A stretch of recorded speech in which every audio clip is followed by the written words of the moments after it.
Welcome to the Open Apple podcast, where we celebrate the Apple II. Whether you're a long-time user, a nostalgic visitor, or a newcomer to the community, join us as we share news and memories of Steve Wozniak's most famous personal computer. Hello and welcome to Open Apple. This is episode 48 for June 2015. I am co-host the first, Quinn Dunkey, and with me as always is co-host the second, Mike McGinnis. How you doing, Mike? That's me, co-host the second. I'm doing all right, Quinn. How are you? Good. Those are co-hosts in no particular order. That's right. That's alphabetical, Sure. D before M. Q before him. Yeah. So it's pretty exciting time here on the show because we're rapidly approaching KansasFest season. KansasFest, of course, being July 14, 10, 19. And so if you're not registered already, you better go get busy with that. And since it's KansasFest season, we have a special guest on the show to talk all about that. Yeah, so we're joined today by Tony Diaz. Try it again. Joined today by Tony Diaz, who has been, I think he's been to every single one of these, which is 27 or 28 now running. And he's definitely been involved with the committee and planning. And I know that's a lot of hard work that generally we don't see because it comes off pretty smooth every year and there's some sponsorship going on there. But Tony's here to talk to us. And after we talk KansasFest, we'll talk about some other cool stuff that he does. I know he's got a huge collection of absolutely fascinating and unique Apple hardware, and there's some great stories, I'm sure. So let's get right to it. Hi, this is Gary Little, author of Inside the Apple IIe, and you're listening to the Open Apple podcast. Hello, Tony. Hello. So I guess we'll start with what we hit all our guests with before even KansasFest. What was your intro to the Apple II? Probably a disc with Zork on it, and the System Master. After my brother came home with a Osborne 1 portable way back when they first came out, and I looked at that and I said, "Oh, this is neat." I started playing Zork on that, and then I had gone to school. This was over the summer, I think. Then school started up, and I had discovered that there were Apple IIs in another room. And I said, "Oh." I went in there. I said, "Do you have Zork?" And yep, we do. And that was the end of that. So I started figuring out how to hack into it, modify it, change the words, and that was that. I think it was 81 or 80 or whatever that was. Well, Zork has claimed many a young mind, I'm sure. Yeah, that and the fact that you could break into it and start messing with it without even needing to use the disk drive or anything. It was always, you can't find, maybe the Commodore. I think some of the older Atari's 8-bit stuff were like that, but nothing now. You can just break in and use. So then how did you go from that sort of early introduction to the Apple II to KansasFest? Do you remember your first KansasFest? I was away at college and I see this thing about, it says A2 Central Summer Developer Conference, and I was like, what's that? Looks interesting. Wasn't sure if I was going to go, and probably a couple weeks out, I decided, okay, another friend down here that we were working on collaborating software publishing and some other stuff at the time said, well, he was going to go, but he was going to get there from some other direction and then drive back. So I figured, what the heck? Okay, I can fly in and I'll drive back with you. And he goes, yeah, we can do that. And that was number one, and I flew in to Kansas City International. 3 days, and we left, and I think I had just about as much adventure on the road trip home. So for the next few years, I ended up driving back and forth, and I hadn't flown into Kansas City ever until April of last year when we had a gathering of another sort. All the years I've always driven in, let me rephrase that. I've flown in my own aircraft to the private airports, but not into MCI. That's right. You've got Apple II Airlines. Yeah, A2 Air. Yeah, because you've flown some attendees in occasionally. So yes, but I'd flown in for probably 10 years, and then I've been driving for another 8 or 9 now. And part of the adventure for me always was just getting there and getting back, and having a break in between. You said the first ones were 3 days, and obviously there have been a lot of changes over the years. And I know, like I think Apple itself used to come out they would send representatives, and I know they stopped that a long time ago. But looking back, any big memories from those early shows? Well, the first one was, obviously first one, but it was 2 real days of stuff, and a lot of people knew each other, but never seen each other. So there's a lot of that going on for the first time. It's a lot more of that happens nowadays because some people go years without ever seeing somebody, and then finally, oh, you don't look like you sound. Well, back then the only thing we heard was, so we didn't know what people sounded like anyway. But it was basically 2.5, 3 days of sessions, all held at Avila College. At the time, it was still a college. And the following year, the event was preceded by Apple IIgs College, which, for comparison's sakes, you might as well say it's like Worldwide Developer Conference, or WWDC for the Mac. It was 3 days of Apple-centric, Apple-presented information from the DTS department and some other higher Apple II people of ranking in that era would come over. So that was the second one. So you had 3 days of that, and then you had 3 days of Resource Central's version, which is very similar to what goes on today. And then after that, we went home. And the second year, they felt that it was so big that I had to move the conference session portion over to another facility that was just across the valley. And at the time, it was called NAMDA, or National Office Machine Dealers Association. But they had hanging projectors from the ceiling and giant screens and semi-auditorium-like layouts for several of the classrooms. And one of them was really big. And that's where they usually hold the opening and closing and common area stuff. So for the next 3 years while we were meeting there, I think we were the only ones that ever used those overhead projectors. During one of the lunches, we go take a walk.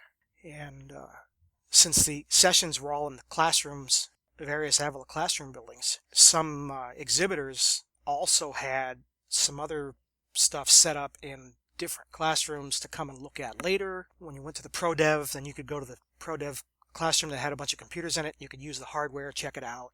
And there were a few rooms like that had, I want to say, breakout sessions, except they really weren't breakout because they didn't intend for you to stay there while everything else was going on. But it was, let's after hours come and check this stuff out.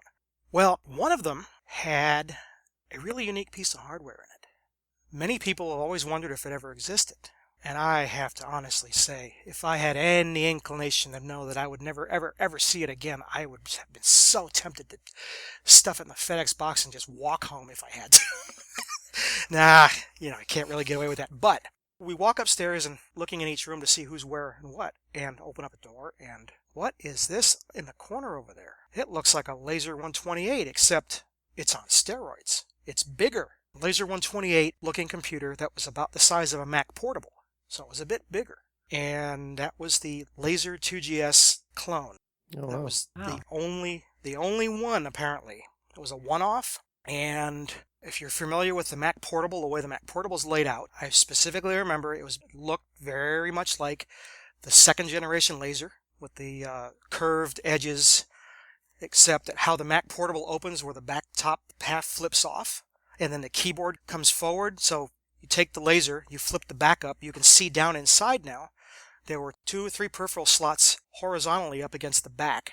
It had all the same ports that the Laser 128 did across the bottom. 2 3.5-inch disk drives stacked, sticking out of the side instead of the 5 1/4. And then if you picked the keyboard up and lifted it forward, you could see the rest of the motherboard. And there were SIM slots or DRAM slots, I don't remember which, down there. And we're all looking, okay, what's the CPU in here? I mean, the thing was open. Just 2 of us were in there. That was it. And I picked it up. I'm looking under the bottom, and it slipped out of my hand. It went clunk on the table, and we're all looking around like, uh-oh.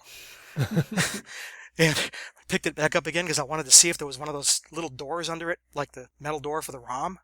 And I wanted to see. And then I realized, no, there's nothing down here. But there was also no external slot that I remember because they were inside, and you could put 2 or 3 full-length peripheral cards inside the machine. Then we spotted an empty socket. I go, I see what's going on here. The rumor was it would not be a 2GS unless you happened to put a ROM in there or a Amiga Kickstart-like disk. But it was just simply a fancified A2. There, sure enough, there was an empty 28-pin ROM socket. And I thought, well, what's that for? And we were going, well, if we go back at the other room and get a 2GS ROM, I wonder if we can put it in here. But no, we didn't do that, and that was the last I saw of that thing. And I did take some pictures back in the day. Again, never really thought much of it. I probably have them someplace because I've got all kinds of printed photographs from back then, but I have been going through those things for years and still haven't found most of them, but I know they're in here somewhere. If I find pictures, great. If not, one of these days I can probably sit there and 3D draw it up again. But no, that was probably the most surprising thing ever. It was during lunch and we didn't feel like going to lunch. I want to go play with hardware. The only other time that was apparently out was in AppleFest in Long Beach. It was in the center cubicle area of Central Point Video Technologies' large booth, and you had to get an invite, and they would bring you in there and they'd show it to you. So it hadn't been very many places. But that's probably the most unique standout ever. That's amazing. I had no idea Laser was ever working on a GS clone. Yeah, it existed. It was in my hand for about 20 minutes. We were looking at it. Walked out. We never, and we were the only ones in there. I said, "Boy, nobody locked the room or nothing." You know, it was just people would leave. That's the way it's always been over there. We never really had a problem with stuff. And so anyway, that was probably the most unique. But anyway, so they brought in Apple IIgs College, and then the following year they added yet another activity. It was called the Apple Expo. So when AppleFest had wound down, and I think 91 was the last AppleFest, or 90 or something was the last AppleFest. It was a Long Beach one, which was the one where the laser was, which was the second after that. The original founders of the original AppleFest series that started in 1983 and went through 84, 85 before being discontinued and revamped for fall of 87 when the 2GS was released. That was the hiatus, was 2 or 3 years of that. They actually put together another show and called it Apple Central Expo. They also had Apple Expo East and Apple Expo West. So they did one in San Francisco, one in Boston, but there were 3, I think it was 2 or 3 in Kansas City. So you went from 2GS College starting on Tuesday and Wednesday, part of Thursday morning if you were there already. Meanwhile, Thursday, the regular KansasFest attendees were checking in, and those regular sessions started Thursday afternoon and into Friday and carrying on late Friday night. So that whole deal was really basically 2 days. And then Friday night, as a vendor, if you were a vendor at the Apple Expo, you would set up your display, and everybody would move to the Apple Expo for Saturday and Sunday. So you had a 2-day expo, and that was open to the public. Tickets were $15, and they just show up. So that's probably the beginnings of the vendor fair. That's why I always did that on a weekend, because it was always open. That was 3 years in a row, and then that whole Apple Expo thing, about the time 93, 91, 92, 93, about the time it kind of fell apart when the whole Apple II, I have to say it went pretty quickly. Their last one they put together in San Francisco, which was quite a gamble. If you look at the Quality Computers QVision videotape from that era, they have a lot of interviews and whatnot from the show floor at that Apple Expo. And sadly, trade shows are really expensive propositions, and generally you don't make money at them. You're doing it for visibility. But with the size of the A2 market, you really need to make money to justify going, because it wasn't a very big market. It's still, in a lot of ways, it may even be slightly bigger today.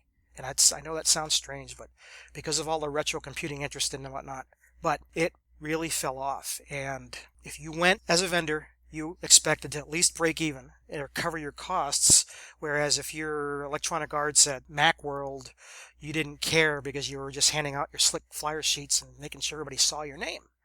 So these guys got the San Francisco Civic Center, and part of the deal with the trade shows, again, with money, is you always had to use the union and their people to move your stuff in and out. And a lot of Apple II vendors, smaller people like us, didn't like that because I got to pay extra for someone to do something that I can do myself. And it's at ridiculous rates and whatnot. So they managed to get the hall without union requirements. And they always remember me saying, that was one of the things. If you don't, did you got it without a union? Oh, yes. Okay, so we move in, and Friday night, we're at our hotels. I'm watching TV news, and they said something about the Flower Power Pride Festival this weekend in the city in San Francisco. And I'm thinking, that's why they got this place, because no one's going to want to come in the city. Sure enough, the newscast at 11 o'clock. If you don't need to go in this downtown tomorrow, do not go. So attendance was very low. And on Sunday, it was even worse, to the point where half of the place was packing up at noon, saying, forget it, we're out of here. If you're familiar with trade shows, you basically can't pack up early as part of your contract. Everybody has to be open until the last minute. Well, people basically didn't care because as far as people were concerned, the contract was voided when the promotion for the show was awful, and I want to say under 1,000 people total had tickets, and a lot didn't even show. It was basically a failure, and they disappeared off the map after that. 94 was the I-Conference with Resource Central. That was Resource Central's last year when it changed over, and there was no more 2GS College. There was no more Apple Expo, so it was down to Wednesday, Thursday, Friday, Saturday, and Saturday was a breakout day of. Saturday was like our Sunday now. That was it. And in early in 95, when Resource Central finally signed off the air, some of us kept calling Apple and said, have they scheduled? Have they scheduled? And is this, time slot available? And we got it at the last minute, and, a bunch of us called and came together and said, we're going to have it anyway. I believe that was the year that was one of the shortest events ever. We barely got in. 95, year Roger Wagner was speaking. It was a post-Resource Central event. And we had to check in to the dorm. We couldn't be in the rooms until 3 p.m. on Wednesday. We had to be out completely by 12 on Friday. It was almost barely a one day because at the time the campuses were tons of soccer kids and all these sports camps and things were going on. And we barely got in there. So a few years after that, we turned it back into 3 days, 4 days, and then optional Tuesday, and ran it through Sunday morning because we found that people like to hang out on Saturday night after the movie or whatever was going on. So basically it became the first and last day where if you want to have extra time or come early, that's what they're for. And if not, you can show up on Wednesday and leave on Saturday. And that's how it grew. But that was real interesting that first year. And the first year without Resource Central, and us pulled it out and pulled it together. And some of us, one of us put together flyers, and I printed out a bunch of stuff at work and sat here and folded and stamped and stuff. And we ended up getting a mailing list from someplace. I think Quality Computers gave us theirs, and it was just do what we can to get it going. So has it been growing ever since, or have there been ups and downs in between? Or There's been ups and downs.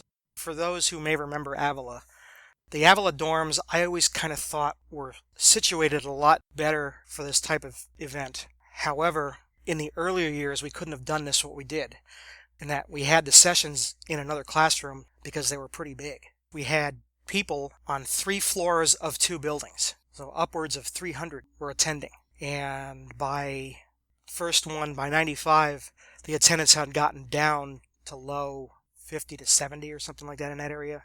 And after that, it had been dwindling, and it never really peaked. It always felt like 50 was probably the max. One year, we got down to 27, and that was early 2000s when we figured, you know what, it's not going to last much longer. Well, then 2003 happened. Steve Wozniak, we always answered, you always asked, you always send an email, will you come, will you come, will you come? And you always got an answer back, no.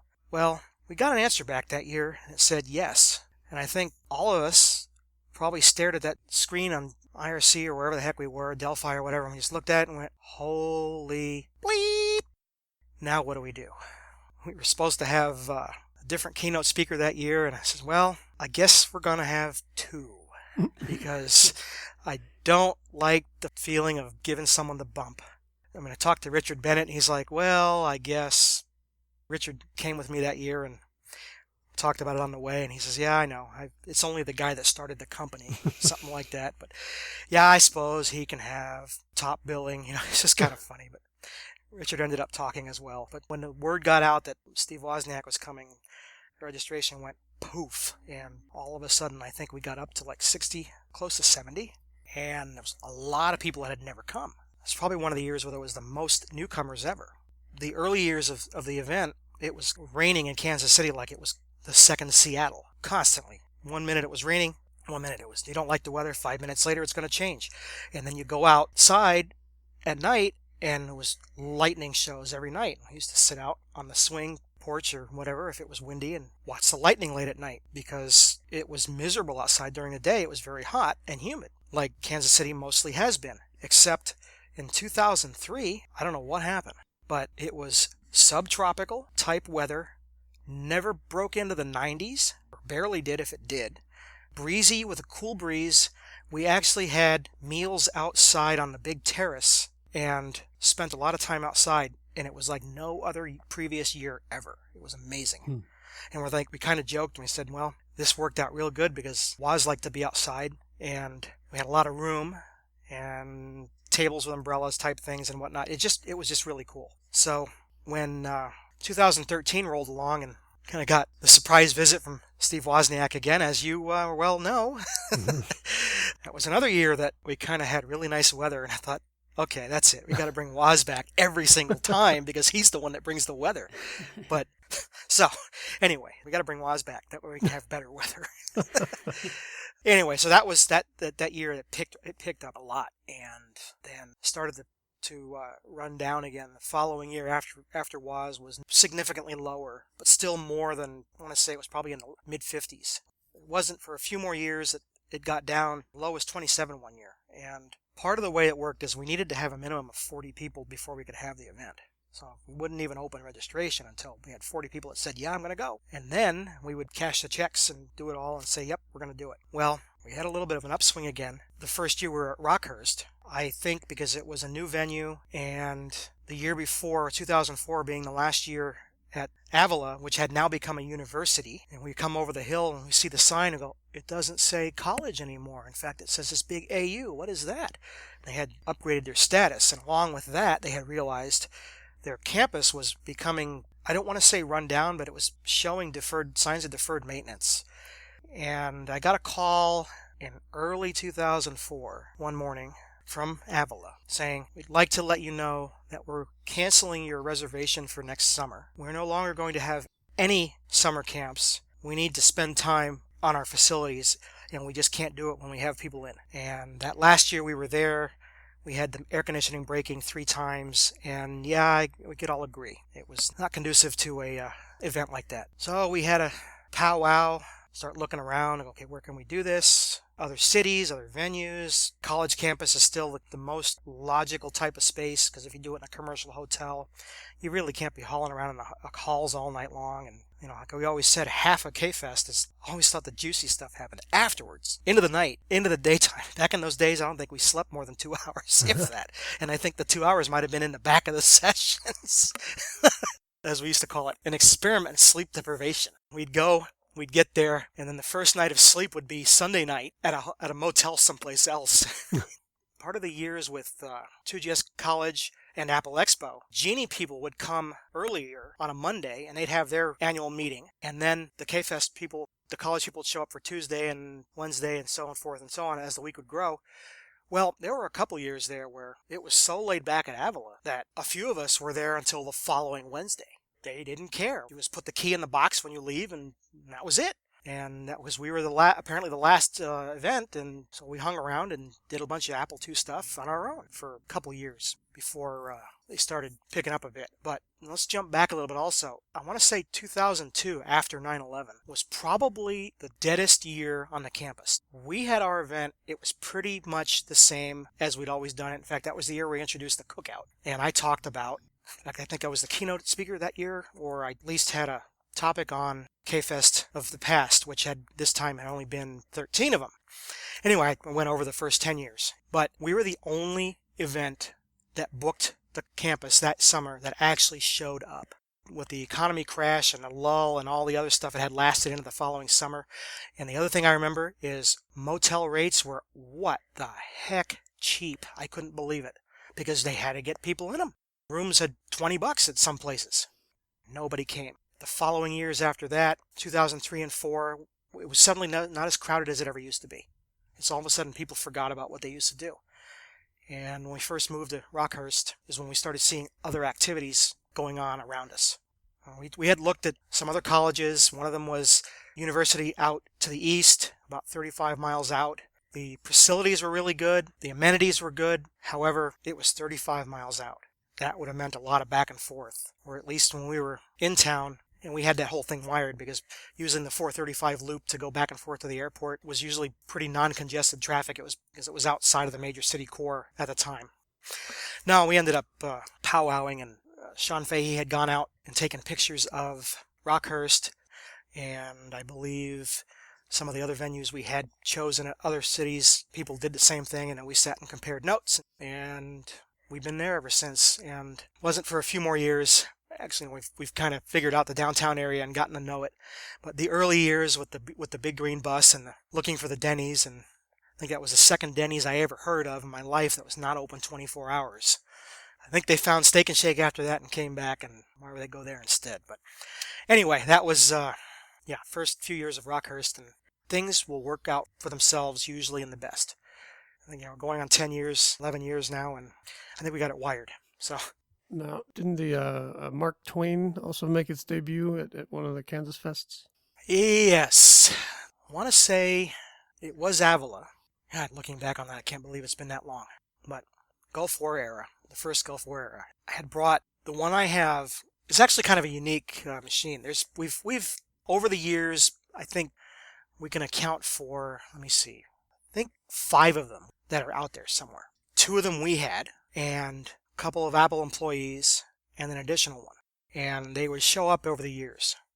Well, when we got the machines we got, they were actually part of an original group of 7. It's a really strange story. It was an ugly divorce, and the ex-wife ended up with the stuff, and the guy that was supposed to have it was an engineer at Apple, but the stuff stayed at the other house, and she vindictively got rid of most of it, and the rest of it got given to somebody else, a couple machines and an extra motherboard, and that's how we came into them, because someone happened to walk into the Gravenstein Apple II user group up there in Marin County. Joe Cohn is there at one end of the hall, kind of like about as long as the hall at Avila or Rockhurst, and he's looking down. And you can picture somebody with a 2GS under their arm sideways with the ports facing backwards and the lip facing forward. Except he's looking down the hall and he catches a glimpse of something sticking out of the front of that machine. And he says, "Whoa, I'll be right back." And he just went straight down the hallway. This lady had walked in. Total computer neophytes. "We don't know how to use this. We found this user group. We'd like to have some information on it." And people are staring at it going, "It's got the disk drive built into it. What is that?" No one had ever seen one. We always had the rumors of it. No one had ever seen one. And Joe Cohn and I ended up with the systems after putting together a fully loaded ROM1 stock system. And I put together a 486-66 or something other machine. That tells you how back when it was. A fully loaded 486 and a Mac Quadra or a Centra 610 system. So basically all the people that were involved got computers that were more akin to what they wanted to do. And we got this other stuff. So the 2 machines we have had the same motherboards in them, and all the other ones that we've seen show up out of the 5 out there, the other 3, everybody's got this motherboard that has all the wires and stuff on it and the fixes. A few things were put together backwards, so they had to flip things around and make daughter cards and, usual engineering stuff. Well, the spare motherboard that was with it actually had a few issues, but I sorted the issues out. But one thing was different about that motherboard. There were no wire hacks on it, no extra boards, and you held it up to the light and it was laid out significantly different. Component-wise, they were still the same, but you could tell the routing traces, and by looking at the board, the audio section. One of the complaints with the 2GS was always the disk drive. Tick, tick, tick. And especially if you had a Unidisc, you could really hear it. And even in the Mark Twain, it did that, but not as bad. Well, this other motherboard, when you held it up to the light, you'd notice the entire audio section of the motherboard is absolutely isolated, ground and power plane wise, and had filters leading into it. So there was no interference on that thing. That ROM4, as we called it, had the best sound ever from a 2GS. And it also had stereo out the back. It had stereo digitizing built in on the motherboard. The improvements were 1.44, the FDHD or SuperDrive controller was on the motherboard, and the high-speed SCSI was on the motherboard. So because they built these in, they removed slots 5 and 7 physically, because you probably were not going to go use your card when you would disable something on the motherboard that was probably, you probably wanted to use the better version. You weren't going to put something else in there. They had to do that because the power supply was wider, because it had to be shorter, because the disk drive and the hard drive were up front, and the whole thing was a little bit more cramped inside. So they made it all fit. Anyway, this other motherboard was different from the other 2. Again, after I got it to work, I want to say the only other thing that had anything near as... Actually, the 2 things that had the clearest sound ever were Sweet 16 on BOS, which is a short-lived era of just before the Internet Appliance stuff, which is today our version of the iPads and whatnot. Another thing ahead of its time. BOS had dedicated hardware, and then later they ported it over to run on New World Macs, and then eventually x86 type hardware. But at the time, there was a 2GS emulator for BOS called Sweet 16, which is the basis of the Sweet 16 we have today, which again is also a derivative of Bernie to the Rescue, which was the classic Mac version. Sweet 16 was the BOS, Bernie to the Rescue was the Mac version. And BOS, one of its things was multimedia. The sound that came out of that was amazing. If you needed to record Apple II output, that was the way to do it, because it was blasted amazing.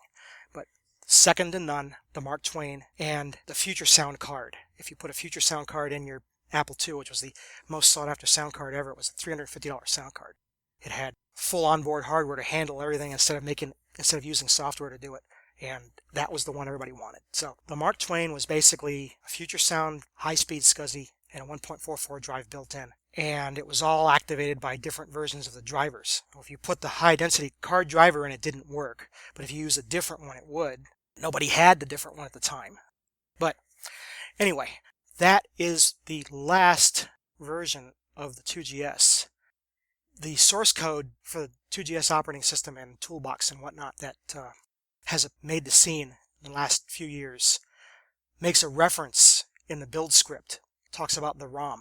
It says to build the Mark Twain ROM, because the Mark Twain had a single ROM.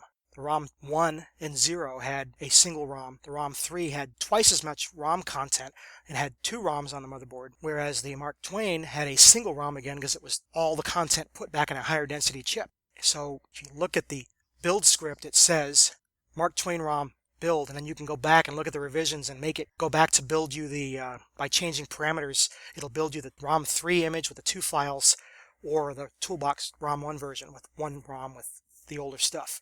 Well, this motherboard that is that I have that's special is referenced in the source code there. There was a couple references to where this is the ROM for that mother. I said, what is the irony here that I've got the motherboard that you can actually build that ROM for without having to mess with it?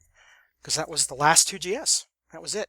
And System 6 came out after that. The Apple II Ethernet card was a project at the time, and the SuperDrive card was a project. SuperDrive card saw the light of day.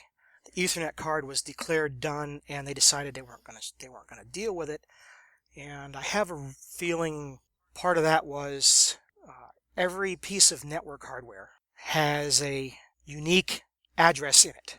Well, the unique way that the Apple II Ethernet card did it is it stored it in a ROM, which meant every single ROM for each one of those cards had to be different. So that alone was a crummy endeavor. But, it's all automated and they could do it, but that meant that every ROM was different, so you couldn't really compare them. You had to do a checksum and manufacturing. That wasn't, it worked for beta and demoing, but anyway. That's my theory on part of that.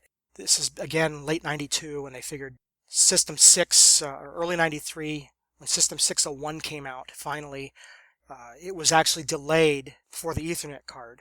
And then when they finally said, okay, we're not doing the Ethernet card, they simply removed all reference to EtherTalk, Apple II Ethernet, and whatnot from the system software, called it the Golden Master, and shipped it. And that was in May of 93. And the Mark Twains appeared, I want to say, late 91, early 92 or so, is when they showed up. An issue of Shareware Solutions has a picture on the back cover of the motherboard, and that's the quarter of the year that they showed up. So that was the last 2GS, and actually, I take that back. If you remember the era of the LC, the 2E card, the video overlay card, that year when the LC came out, 91, the Mac Classic, the LC, and the Mac 2 SI came out. A number of things were very different for Apple that year. They spent an enormous amount of money both on marketing and R&D and seeking feedback from the marketplace for that Macintosh Classic and LC. Things like they wouldn't do today because we have the internet and word just gets around bam like that. Like the guy that lost the iPhone in the bar and immediately it was everywhere. This is the equivalent of putting a whole small town full of iPhones and saying, here, use these, but don't tell anybody about them. The small town in Oregon was just enough off the grid, small school.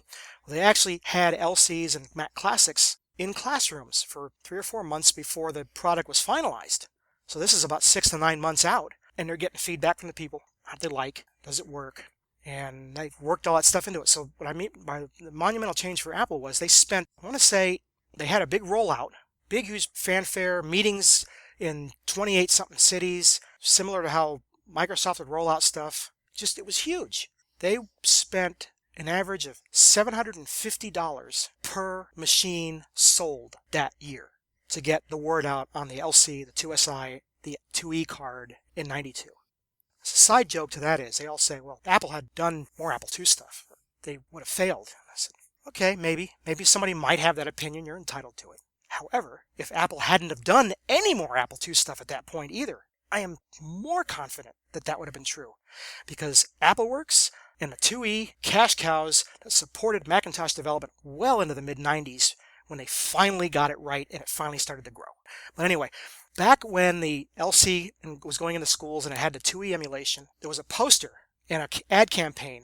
One of Apple's conditions for a machine in the box was it needs to be able to run the base system software that we are shipping now within reason. Okay, System 6, System 5, and even System 4 really did not work on a 256. You could barely get it to load on 256. You'd be lucky if it didn't tell you it's out of memory by the time the Finder came up. But if you put a 1 meg card in there, and that was Apple's largest official card they sold was a 1 meg, System 6 barely ran. System 5 barely ran.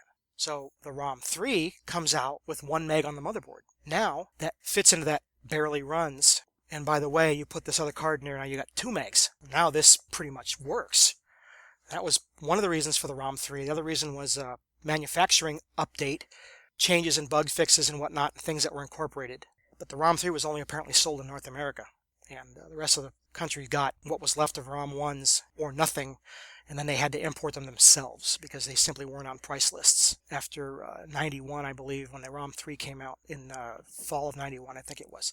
But anyway, back to the System 6. So System 6 comes out, Ethernet card is canceled, they take it out, and this is May of 93. And between summer of 92 and 93, there was a whole multimedia push with video editing, video capturing, and they had a poster that was orange in the background that had Saturn, some planets on it, a Mac LC, a 2GS, and I think a 2E or the 2SI. Anyway, it was either another Apple II, but they had all the machines similarly equipped.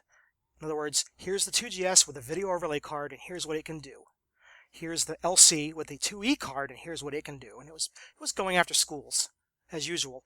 But there was something amusing about that, because in the background, you know how Apple always had trinkets and stuff like out, maybe an old Art Deco type globe, compasses, school books, things like that. Well, there was a book sitting in the back of that picture, a copy of Mark Twain. I think that was somebody's I'm not dead yet. It never came out after that, but yeah, that was on there. One of the things that I look forward to every year when I go to KansasFest is the unique hardware that you bring with you. You've got the Golden Gate 2E prototype, and you had a 3 Plus prototype there one year. That was pretty cool for me personally. I hadn't even realized I had that machine in so long. There was a guy in down south from here in the early 90s that was fairly into Apple III stuff. And I've actually found him on Facebook fairly recently, but he had heard about my interest in Apple II, and he wanted to mess with the Titan 3 plus 2E card. Well, he needed some Apple II stuff, and he wanted to get it to work. So he found me through user groups, a couple different user groups referred, and he drives up. We have a couple nights of totally messing around with stuff. And then I get a call, we talked back and forth for a while, and he had the 3 discs, so I copied a bunch of 3 discs from him. And I get this call, which seemed to be a somewhat standard thing over the years after that. He says, I'm moving, I have blah, blah, blah, I need to get rid of this stuff.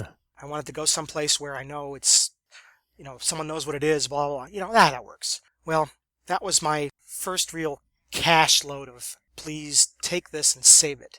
I think that was 90 or 91, and that 3 Plus prototype was one of the machines that came. A whole bunch of original Apple books, a couple of system software packages that had never been opened, and I don't know where he got the stuff, but he had a fairly neat set of Apple III stuff. And the only thing he didn't have was this universal drive controller card that I still would like to get someday, that I'm pretty sure was set up for the FileWare drive, which was the Twiggy drive that the original Lisa had. because there was pictures of an external unit, and that was supposed to be the common drive across the platform for the Mac, the Lisa, and the Apple II and the III. But the Twiggy drive was another engineering disaster, a great case of not invented here, we need to do our own. And it was a monumental failure to the point where when Apple finally threw in the towel and gave in, they said, get them all back and get rid of them. Give people free 3.5-inch drives for their Lisas. Completely change it out. It's free. Yes, the Twiggy drive had more storage, but the 3.5-inch drive was more reliable. And that's a whole other little story you could go out on. But you can look at folklore.org and you can read about that. Back when Woz was doing the Disc 2, the original Disc 2, you've heard the folklore story again. Another similar concept. You know how Woz was the IWM, the Disc 2 was a marvelous accomplishment for the day. It was very simple, very easy to program directly from the computer.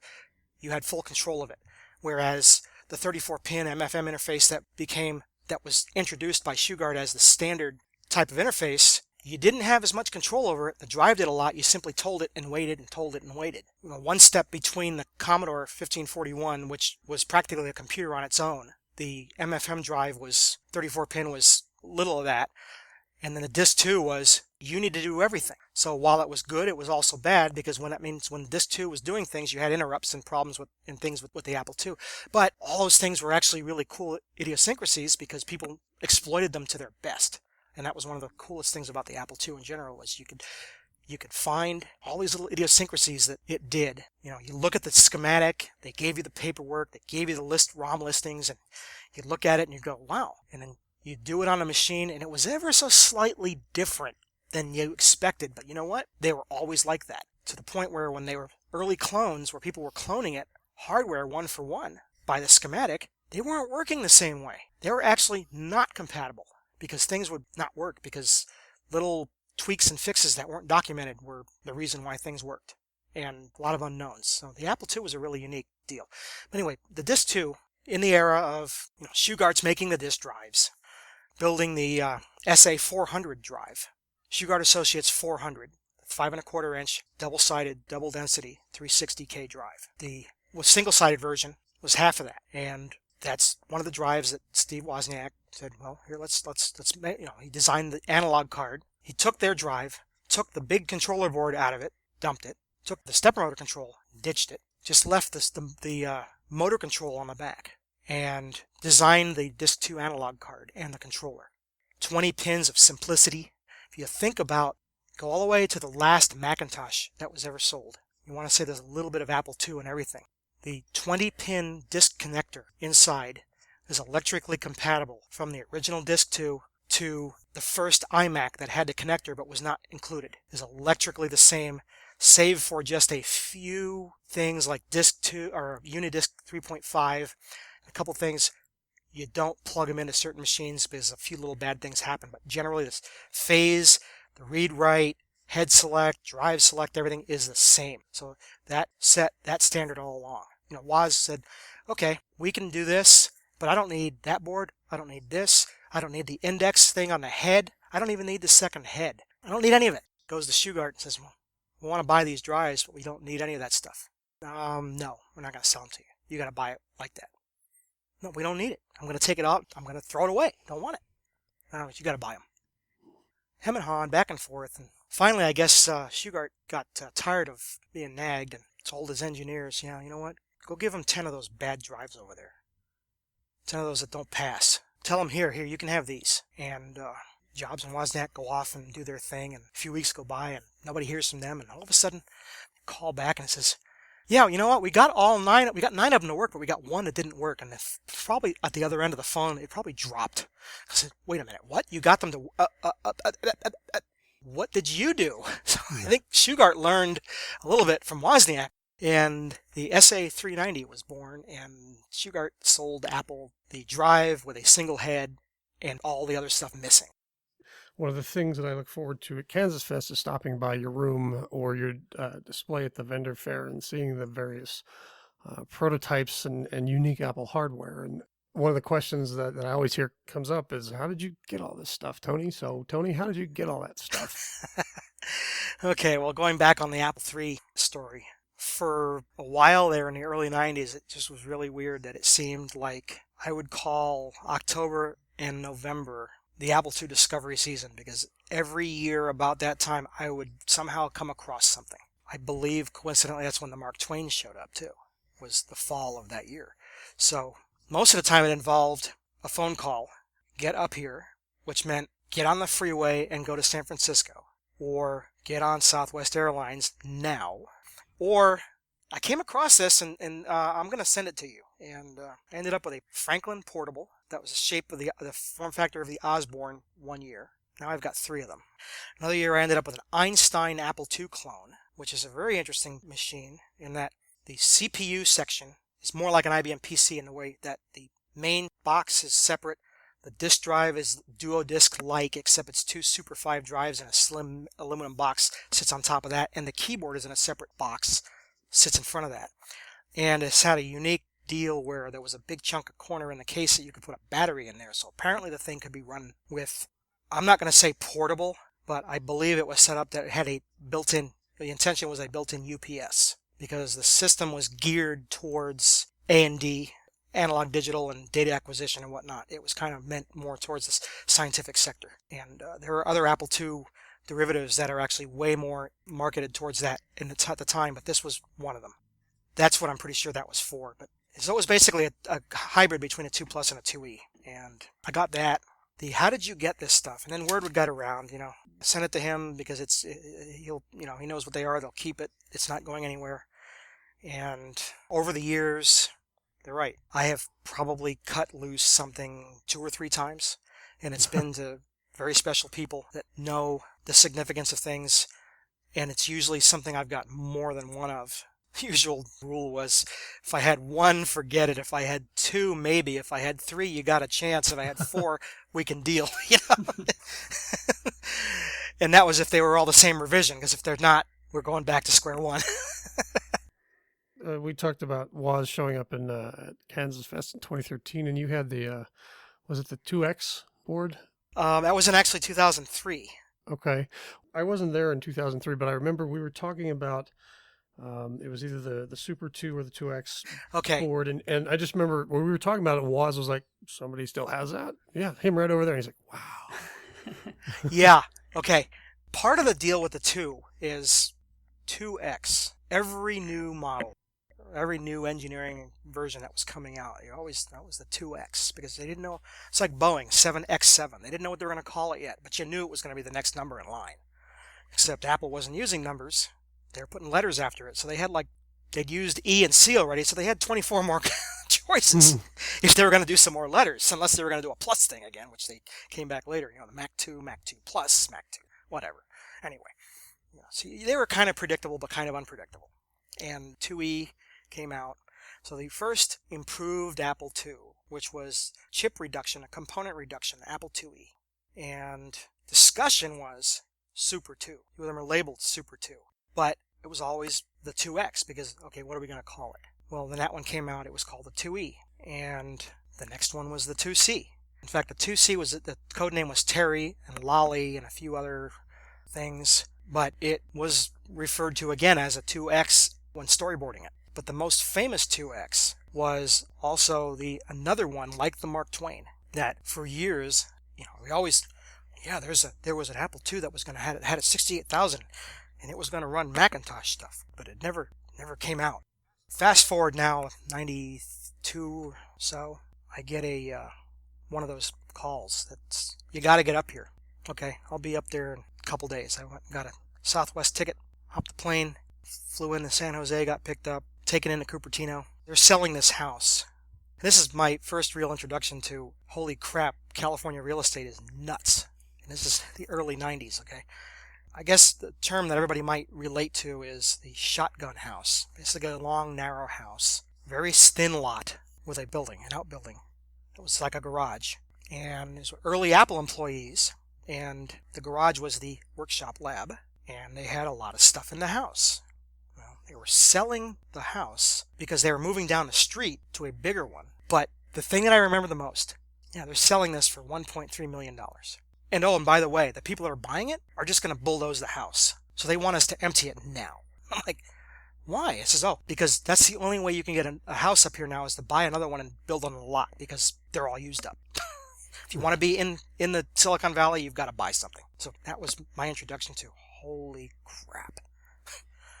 And I don't know what it's like today, but I can't imagine it's probably gone up and bubbled and burst and whatever. But anyway, get this call, get up here, got the stuff, check it out.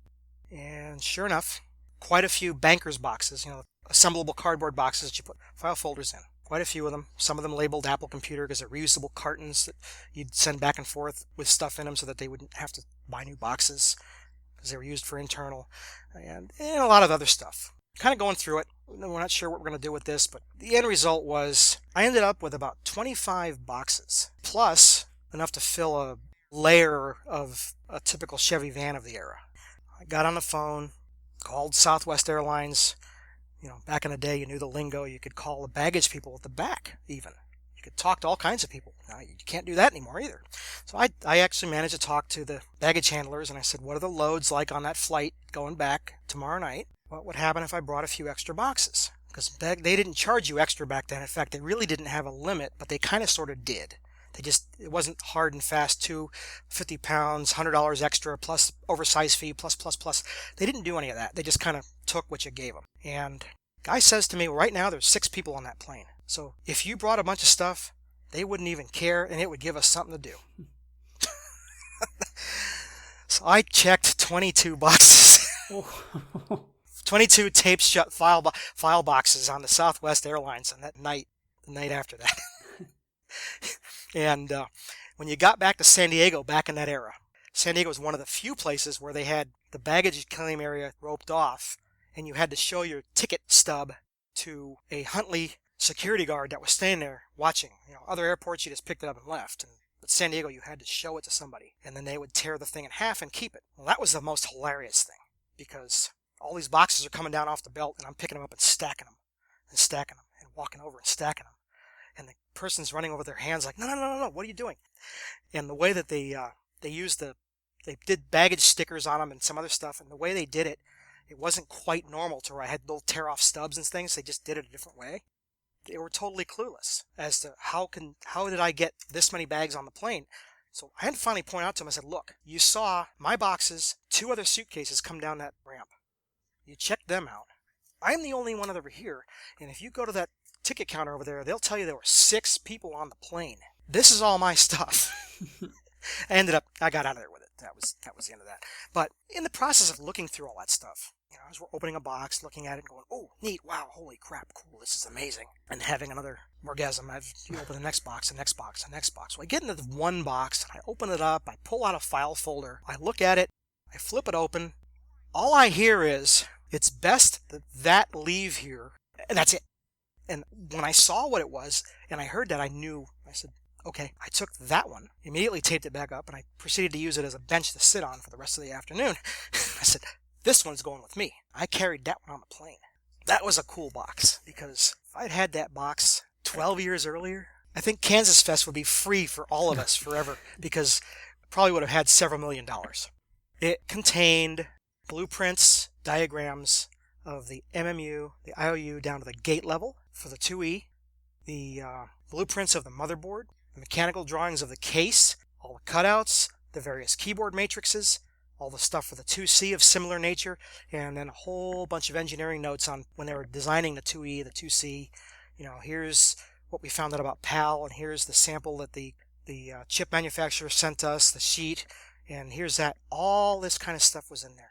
The patent for the IWM without a lot of the black stuff written over it. So basically the uncovered version, because when you saw the patent, you had to give them everything in plain English, and they had to see it. And then when it was time to do it, you could annotate stuff out. You basically would cover it in black, and then if the public saw it, that's the version they got to see. So they could see the in and out, but they didn't see the black box.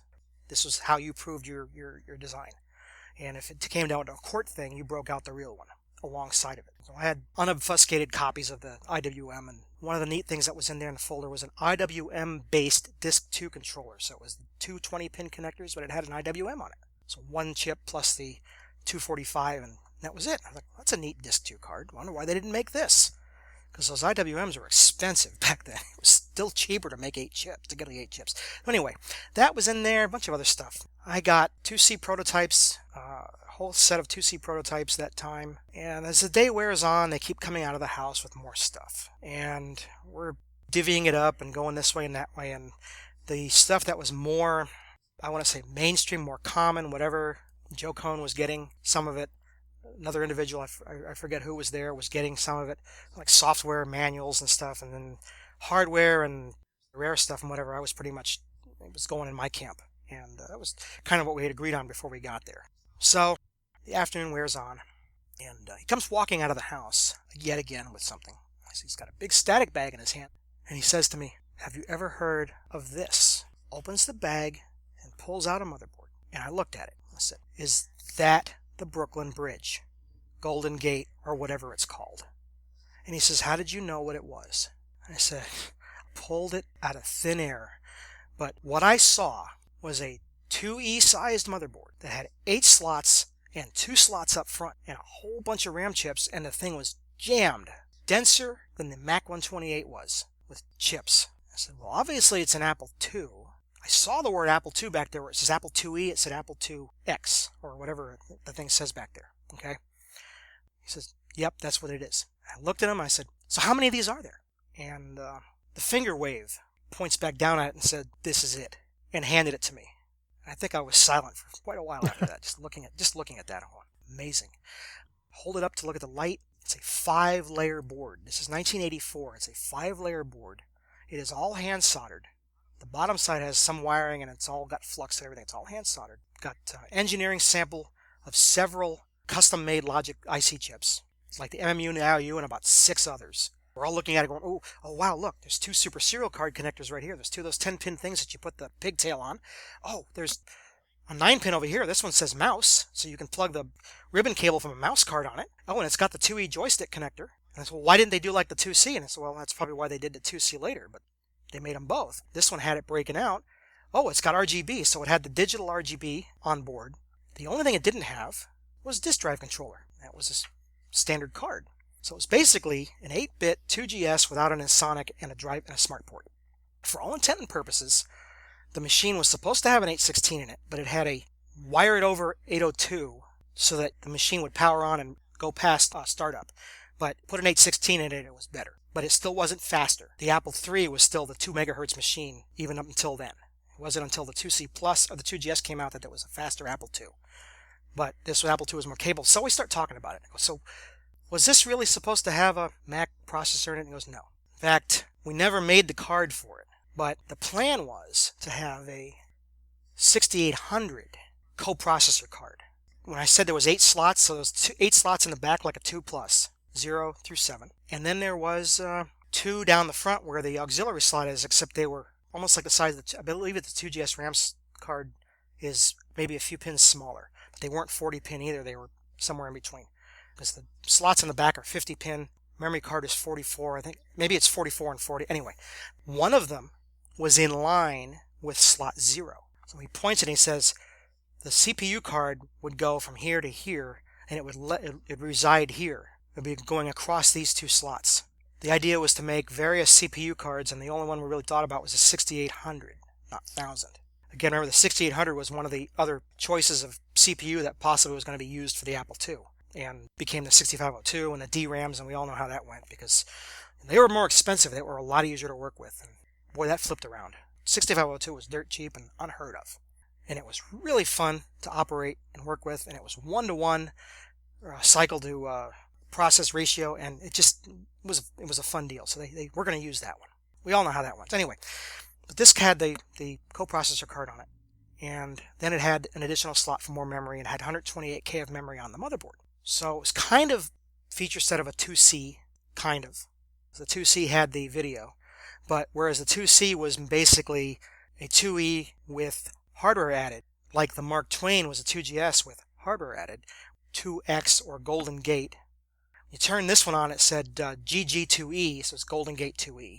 It was a departure hardware-wise, similar to how the 2GS was another departure in terms of we're going to make this, it's going to be compatible, but it's going to go off in a new direction. And what that direction was say that Morgan Davis would have been really happy if Proline had this hardware, because the intention was a multi-threaded 16-bit platform with an Apple II backplane. Word backplaning meaning the bus, hardware and software when you call it backplane, because it's compatible. So you could use Apple II hardware in the back, similar to the later IBM compatible machines. You could use the older 8-bit cards and newer 16-bit cards. You could always go down on cards, but never forward on the older machines, obviously. So bus was compatible backwards, but it was intended to be running. And we used the word Unix, like Unix 4 back when. And if you think about it, in 84, a 1 megahertz 16-bit machine, probably a pretty good Unix machine for the day, because there wasn't much more than that anyway. That was what they were supposed to do. So it ran kind of a modified ProDOS that I don't think a copy of it ever survived. I never found one. But it would boot up. ProDOS 1.0.1 would load on it. But 1.1.1 would with a patch, and no others would. The others would bomb, crash in the monitor. AppleWorks would load, AppleWriter would load, and a bunch of other stuff would try and quit, because now the ROM was pretty much, there's a lot of things different. Because again, it was a departure. So it was barely compatible. Yes, and by the way, obviously I'm saying this because that machine, that motherboard worked. Later on, when I was talking on phones, yeah, and it worked. It still worked. It was, wow. And sadly to say, at the moment, it does not work. But I am hopefully sure that one day I will sit down and do some chip swapping and find out that it is not one of the custom chips that has suffered the failure. Great amateur example of, I always look at everything before I fire it up for the first time, except I didn't look. Complacency will kill. Metal clip from the speaker that holds the speaker down decided to come off somehow and find its way under the motherboard on a lower part down there. Turned it on and I heard squealing noises, and I turned it off, and it never worked after that. I think but the area the motherboard is in was all off the shelf logic, so I'm pretty sure it's. Then again, it might have been dead before that, because they were surprised it worked. Anyway, that was the most unique thing. So now fast forward, you mentioned Woz. You mentioned Woz in 2013, but in 2003 I brought that out, and Woz saw it. And he says that was about the era that Woz was not at Apple, between the airplane crash and the I'm going off on my own and Jobs taking over, that whole weird era where Wozniak kind of disassociated himself. Pre-85, late 83, and he wasn't really aware of it, but he'd heard about it, and he was surprised to see it. Another person that was, of all the people at this Apple II Developers Conference gathering, that, yeah, no, we were retro now. In 2003, we were retro now. Okay, I would have figured of all the people that would have seen it, Mike Westerfield. I pull it out, show it to him, and he goes, "Nope, never seen it." I said, "If anybody would have seen it," and he says, "I heard about it, wasn't sure if it existed, never saw it." There it is, right there. I thought, of all the guys, he's the one that did APW and the programming tools and whatnot for the Apple II stuff. All the people that should have seen it, because if you're going to come out with a platform, you need a developer set. You figure he would have done it. Well, okay, it makes sense because there's only one. There's a number 1 written on the motherboard back there where the number is. And it's just 1. And they talk about the Apple I. Sotheby's says we're going to get $350,000 for it. And there were 25 or so Mark Twains. There were 250 Ethernet cards. Probably about 100 Super 2, the 2E, original 2E boards. There's 1 Golden Gate 2E. Which one is more rare? Yeah, I know. The Apple I probably is going to win anyway. But yeah, you get my point. So, Woz had never seen it. So when he was signing stuff, I said, "Here, sign the back of the board." So Woz signed the back of the board. Fast forward 2013. Woz has been so many places and done so much stuff. I'm not surprised that when you brought it up and he says, "Oh, really?" When I showed it to him and I said, "Yeah," and you even signed it, he kind of looked at it and he says, "Yeah, don't get old." Another unique 2C that I had gotten at that point was 2C that has serial ports like the 2C Plus, but the motherboard was more like the SmartPort 2C with the memory card, except that it didn't have the pin connector. It didn't have the pin connector straight down. It had the pin connector sideways with a ribbon cable, and the memory card was specifically designed with a cable that you could lift up and tilt the thing sideways and get in, and the memory card was attached to the bottom of the keyboard rather than sitting on top of the motherboard. It had a built-in 3.5-inch drive. But the 3.5-inch drive was based on the Liron design, the Unidisc. The drive connector on the motherboard is 34 pin, and it has a totally different, but pretty much the same. You open up a Unidisc and it's got the square card in it. It says Liron on it. It's got the connectors. The cable comes in, the daisy chain port, and then it's got the 20 pin slot to go to the Sony drive. Well, this one, instead of having a 20 pin in, has 34 pin in, but has the same 20 pin out to go to the Sony drive. So you'd put a Sony, probably, I'd figured the black labeled Unidisc mechanism in there. And this one had never been, I think this one has some components over by the power supply area missing, so it hadn't been fired up yet, ever. So it looked like a 2C Plus from the outside, but except inside there was no zip chip accelerator. The 2C Plus essentially had the 4 megahertz zip chip broken out on the motherboard. They integrated it. And Zip wasn't allowed to say it was a zip chip, and Apple didn't say what it was, but when you took the Zip utility disk and booted it up, it said you've got a 4 megahertz zip chip. And all the same keys and points and everything else happened to work, so you kind of have to go, yeah, that's a zip chip. And it had the cache, just like a Zip GS, and the ASIC, and everything was there. And I said, this is just like a Zip GS, and all we do is change the oscillator and put CPUs in. And I think that sparked a little revolution back then, because later on in the Rockhurst era, James Littlejohn, an 8-bit system, he went off on his own and started messing with it more. And first thing we're doing is putting faster chips in there. He says, where do you get faster chips? I said, just take an 816 and stick it in there. What? You mean you can stick an 816 in a 2E or 2C? Yeah, just stick it in there. It's just going to be an 802. You're not going to get 16-bit, but it works. And I said, and for that matter, I've even taken the Zip GS and put it in a 2E and a 2C connected to the CPU connector, and I get a fast 2E or 2C with DMA compatibility. Imagine that. The only DMA accelerator for the 2E was the Transwarp 2, and they based that on the Rocket chip, which was a misappropriated design from Zip Chip, who eventually prevailed in a lawsuit, and they had to disappear. So that was short run.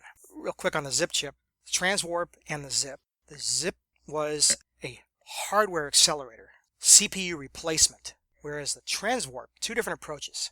Transwarp was more of a environment enhancer, because you put a Zip chip in and you failed various self-tests depending on what things you disabled and enabled, but it didn't mean anything was bad. It just means because it had certain things came back and it wasn't expecting.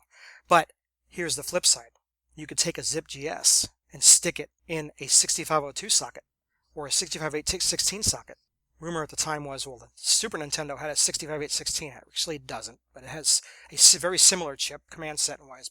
You could put this on that motherboard if you could wire it up, and it would work. I had a 16-bit 2E, but I did one more step from that. Is I took the 16-bit option for the RAMWorks and stuck the Zip card on it. So I had a 16-bit accelerated 2E, or 2C. Shoved it all inside there and shut the lid. And ran the 8-bit Zippy program for the 2GS. And of course it worked because it was just ProDOS 8. It doesn't check. It just looked for stuff that it could find a Zip GS. And yep, there's an 8 megahertz Zip GS here. Anyway, that 2C was before the C+, 2C+, but after the last 2C, about 85. And 2C Plus was 89 and was a year and a half after the 2GS. That always gave rumor to what was eventually the Mark Twain, which everybody said, oh, it's going to be faster, it's going to be 4 full megahertz, it's going to have this, rumors are always coming out, it's going to have a new bus slot, it's going to have that 65832, and back to KansasFest, I believe it was the second or third year that Western Design was there, and similar to an Apple Fest showdown, or an Apple or a Macworld showdown or something, where somebody asked one of the Apple II evangelists, where is the next Apple II? And it got into a little snitting match of back and forth where they all pointed at Mensch, and they said, ask him, because elusive 65816, it just wasn't ready to come out yet, and you couldn't get them.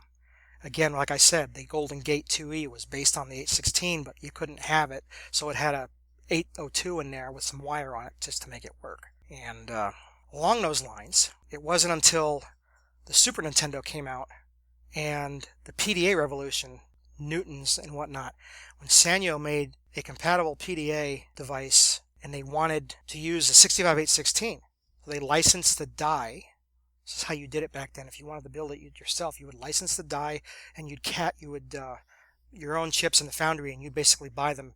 You get them done, and you pay a royalty on it instead of buying chips from them. Well, the die design was relatively, I don't want to use the word poor or substandard, but it could have been better. And that was one of the holdbacks for why you couldn't yield a faster 816 from a production run. You were lucky if you got 6 megahertz out of the things. When the first Transwarp GS came out, they were coming out at 8 because they had some 7 CPUs, but then after a while they stopped saying it was 8 megahertz, took off the amount of megahertz from the ROM, and they were shipping them as low as 6 because they were shipping whatever they could get to work. It was really hard to get chips. Now we go up to like 91 or so. Again, the same era of when the ZipGS came out. ZipGS had a different approach to where you could basically get 2 megahertz more than the chip was rated for straight off the bat. Okay. About the time Sanyo wants an 816 and realizes we can't use this, we're simply going to relay out the die and redesign it. Please give us the drawings. They redesigned it. One of the changes was, nowadays it's probably a huge number, but back then 1.2 micron, the tolerances and the thicknesses of the lines and the spacing between traces, the microscopic level. The 816 was designed on a 1.5 micron, and it was tightly designed. It was overstressed. Whereas when they redesigned it on a 1.2 micron environment, now, 2 things. It was redesigned and optimized. So the Transwarp and the ZipGS had to have watchdog circuits and race condition checks and things for certain things that when the chip accelerated, certain things didn't work. So if you looked at a heart rhythm and a speed rhythm for the 2GS accelerator, so it's going 8 megahertz, it's going somewhere anywhere between 2.8 and 8 at any given time, depending on what's going on, what's cycling. And both Zip and Transwarp had their ways of dealing with this, and that's how they made them work. The first 2GS accelerator was actually MD Ideas, the people who had the first sound card. They had an Apple accelerator at AppleFest 1987 on the first 2GS, and theirs was a giant set of cache RAM, SRAM based, and they were claiming 6 megahertz, but they had this huge board plugged into the processor, and that was their prototype, and that never saw the light of day because apparently they couldn't get it small enough. But now, we'll go back to Sanyo. Sanyo designed the 816 on their own and said, okay, now we're going to make this so that it's good for us. And eventually you hear today of the Sanyo chip, the 816. Western Design doesn't even make their chip. They buy it from Sanyo. Sanyo makes the 816 still. Even the ones that they still have today, I don't know what I haven't bought any in the last few years, so I don't know what the production numbers are, the dates on them. But last time I bought some, you could still get 20 megahertz 6502s, 802s in 40-pin packages like the 2E uses and whatnot. You can't get them anymore. Now all you can do is get 816s in the square 44-pin. And again, since an 816 works as a 6502, it matters not, so that's what you're going to buy. But Sanyo redesigned it. Zip, I was working closely with Zip at the time, about the time that ZipGS came out from the 1.0 board to 1.01 board to 1.02. The 1.02 was the one that was the most one out there. It's the sought after one, and then there was a 1.01 had some mods and stuff that you could do on it, and then there's a 1.0 that very few of them got out, and they probably all got brought back. And then in 91, there was nothing wrong with these, except they had some quirks that they had to do some redesign in the logic for, and they couldn't really go above 8 very well. They were significantly slower than 8 at a majority of the time because it was overcompensating for issues with CPUs at the time. Well, I think at the time the base price of the ZipGS, $159, I think it was. Well, in 1991 at KFest, being that this is the Apple II conference, a good friend of mine that I had met some years earlier, that is how I started working with Zip, because when he moved from Phoenix to LA after I was in Phoenix, he got involved with them as an evangelist and programmer and whatnot. He put together this deal, and he says, we got all these 1.01 boards coming back. There's nothing wrong with them. Can we sell them at KansasFest for a significantly, because they were written off at this point. Can we sell them cheaper to developers so that we can get faster GGSs in the developers' hands instead of them having to spend money on Transwarps or full-speed zips and whatnot? The deal was we had 100 boards. We sold for $75 in 91. The only worry was they said, well, we don't want people sending them back and upgrading to 1.02s because the upgrade was free. They swap it. Okay, we'll have to mark something permanent on it. Sharpie markers are supposed to be permanent. Well, they are until you take PCB cleaner and put it on it, and poof, it's gone. But we didn't tell anybody that. But he says, yeah, and we wrote developer KFest on the back of every board. No, they can't upgrade these now because they're marked. And we let it at that. Nobody's not talking to us. If somebody figures it out, great. It was a hit. We had developers buying ZipGSs cheap. And that was basically for the developer channel, not for the end user. So that developers could have an environment that would encourage development, faster CPU, and get the boards out there, and get software to be compatible and to take advantage of it. After that came along, and Sanyo comes back to Western Design and says, here's chips we've done. Would you like to check these out? And so they go and do that, and some get seeded back towards Zip, who then got a hold of them. I got a hold of some of them. In that early first year of KFest, Transwarp was relatively new. I had a 10 megahertz Transwarp running off of the stock cache SRAM with just a heatsink stuck on it and a fan blowing on the heatsink. And you know how the Transwarp, you turn it on now and it's,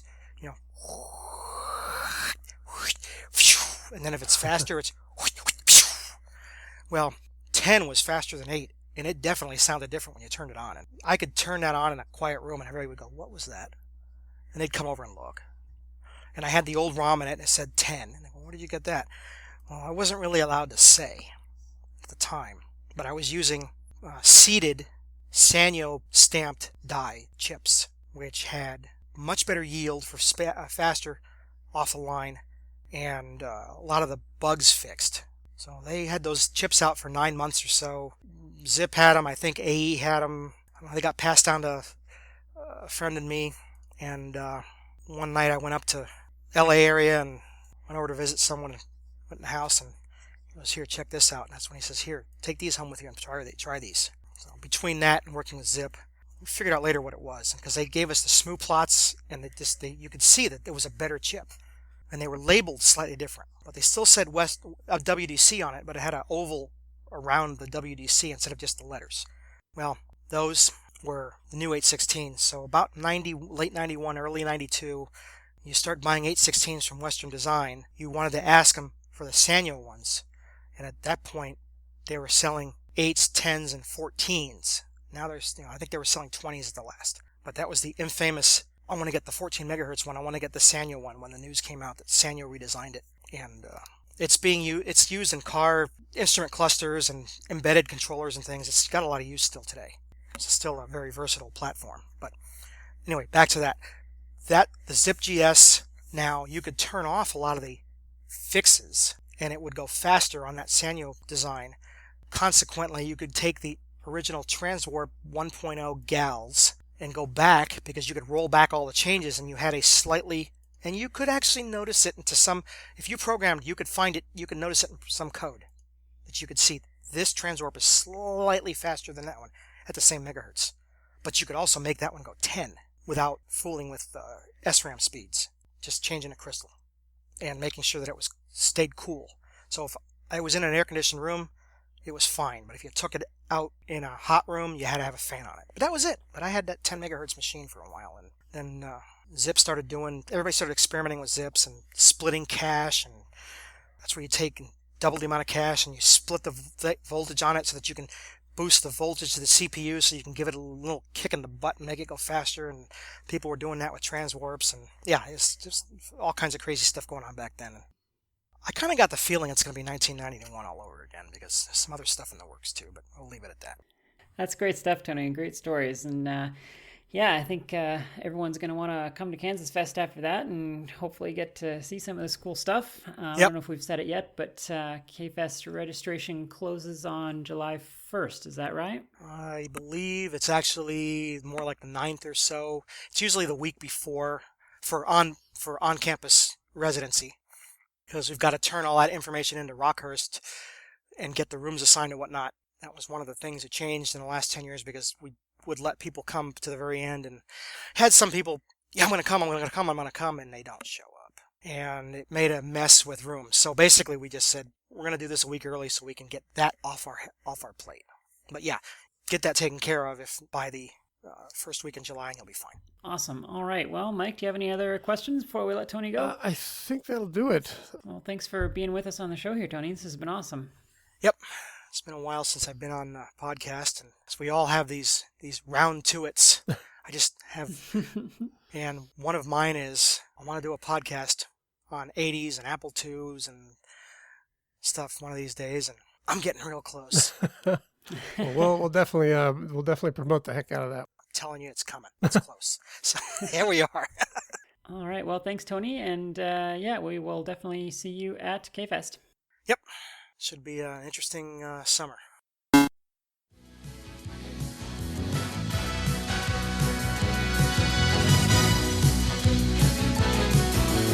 Hello, welcome to Two Alive's Apple II review. In a moment, we'll take you to Apple Expo West to see the newest Apple II products and to meet the people who produce them. But first, I'd like to thank all of you, our subscribers. It's you who have made Two Alive a reality. We know that the Apple II is still a phenomenal home computer, and it certainly is heartening to find out that so many people agree with us. While the Apple II's heyday may be over, the computer still fulfills the expectations of the thousands of people who use it every day.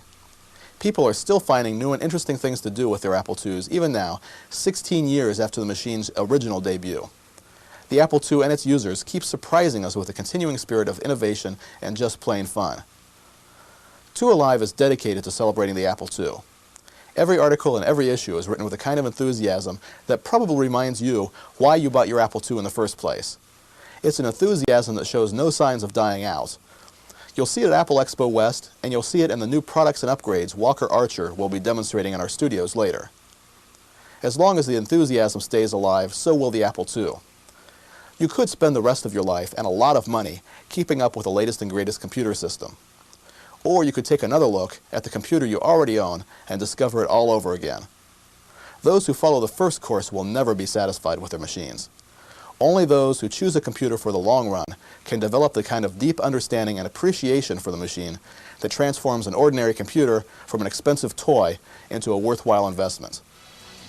You're an Apple II user. You've made your investment and you're sticking with it. And so are we. Our commitment to our subscribers sent us across the country to get the footage you're about to see. So without further ado, here's our coverage of Apple Expo West. After the Expo coverage, stay tuned for more product demonstrations here in our studio. Thanks again for supporting Two Alive. Enjoy the show. All right, well, that was great to talk to Tony, and if that doesn't get you excited for Kansas Fest, I think nothing will. Yeah, I mean, KansasFest is its own excitement generator. So, but yeah, Tony is only making it better. Yeah, and he's got some really neat prototypes and one-of-a-kind Apple hardware stuff. It's always great to see the boards, the 2X and the Super 2, I think the Golden Gate Prototype 2E and things like that. But we have some news to talk about, don't we? Yeah, let's roll on into that, shall we? All right. It may be old, but there's still news. Apple II news.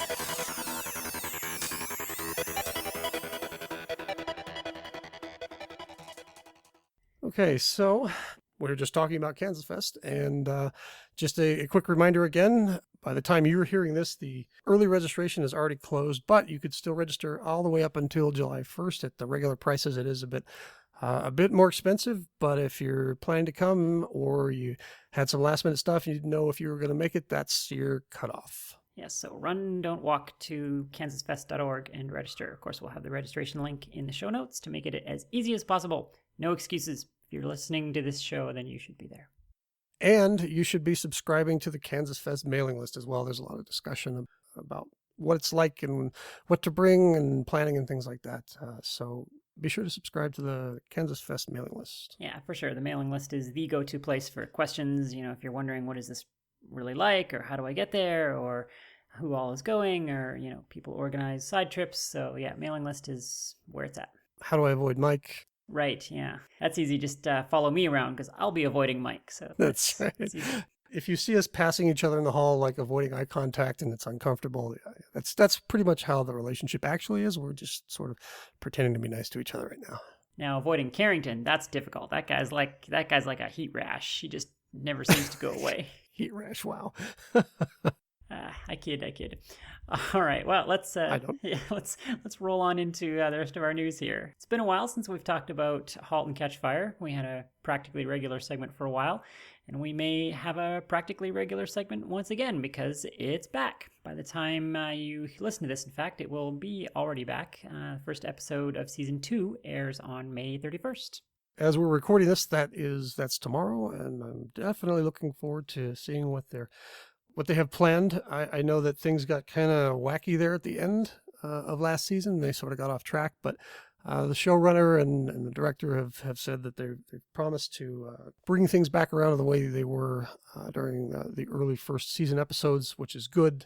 So I'm looking forward to that. We'll link to all that in the show notes. The teasers for Season 2 of Halt and Catch Fire look really quite good. So definitely looking forward to that. Well, from video entertainment to audio entertainment, I'm a big fan of Rob Flack O'Hara's podcast, Sprite Castle. Do you listen to Sprite Castle, Mike? I make it a policy not to listen to anything he does. I have a hard enough time listening to him on No Quarter. Yeah, I wondered if you listen to your own co-host's other podcasts. He's cheating. I'm kidding. I do enjoy Sprite Castle. I don't catch every episode, and to my regret, of course. But you caught an Apple II dig, I think, here on this on a recent episode. What the heck is that about? Yeah, well, all of my smack talk about Commodores and Ataris, Atari has finally caught up with me, and I've got a little taste of my own medicine on Sprite Castle. I'm a big fan of the show, and even though I'm not a Commodore person, it's really entertaining to listen to. And in episode 4, I believe it is, which we will link to in the show notes, on track and field, Mr. Flack O'Hara starts off by introducing track and field by playing the music, and he plays the Apple II music and then makes some comment to the effect that, oh, look how terrible this is, and then he's like, oh, just kidding, here's the Commodore music and it's much better. So I laughed, so thank you Rob for that. What a jerk. Yeah, I composed an angry email about it to him. But then I stopped because I realized he wouldn't be able to read it because it was 80 columns, and so it wouldn't fit on his computer. So, wow. Yeah. So Rob, just imagine that I had sent you an email and that you could have read it about how upset I was about that. Rob, the gauntlet has been thrown. This is only going to get worse, folks. All right, moving right along. So we talked about Halt and Catch Fire. Well, there's another excellent TV show with retro content. Why don't you tell us about that, Mike? Yeah, a couple of months ago, actually, we were talking about the IT crowd. I think one of our listeners wrote in and was talking about the awesome, cool gear that you see in the background of The Office, where most of the action takes place on that show. And then you and I talked about our, memories of what we saw there. You didn't see any of that, and I got a couple of the items right. But there is a YouTube video. It's called the IT Crowd Manual. You can watch it. It's a full, it's like, 30 or 60 minutes. It's a behind the scenes look. It covers everything about the show, and I highly recommend it because it's great. You get the views from the actors and the crew, but there's a segment of the documentary that talks about precisely what we were talking about. It's the toys in the office up close, and there was an Altair and a Commodore PET and the Macintosh and a bunch of other non-vintage computing related stuff as well. But just overall a great doc and fun to see that obviously somebody cared enough about that sort of thing the way we do, not only to put it there in the first place, but to think to include it in the documentary. Yeah, it's a terrific show. I'm sure many of our audience members watch the IT Crowd. It's absolutely an awesome show. And if you haven't watched it, this is a perfect excuse to do so. This documentary is great. I mean, not specifically Apple II content, but there's lots of fun retro computing stuff behind the scenes on this show. So take that, retro computing roundtable. Now, moving right along. That's right. I'm throwing down, alienating all of our fellow podcasters tonight. So another show that I'm a huge fan of is Orphan Black. And oh yeah, love that show. Just amazing. And Tatiana Molsani is a national treasure. She really is. But yeah, funny thing, there's kind of an Apple II sighting in season 2, episode 9, which you can watch right now on Amazon Prime Video, which is where I've been watching it. There's, quite out of the blue. So they're in Casima's lab, and they have these, I won't spoil anything if anyone's going to watch the show, but they have these old floppy disks that they need to read, these old 5 1/4. So they make a big show of how they have to, try and find a really old computer to read these things. But what's funny is, so they pull out this old computer and it looks like a PC XT clone of some sort. What's funny though is that it looks like a legitimately old machine because it's really, really yellowed. And you can tell it's not just, a weird color. It's that distinctive yellowed plastic color that we all know and hate. But what's interesting is then they turn on the monitor, and the monitor is an Apple IIe monitor. There's no question about that. They do a real close-up of, it's the model, I don't know the exact model number, but it's the one with the kind of recessed power button in the top right corner, and has the Apple logo behind it. It's a nice design.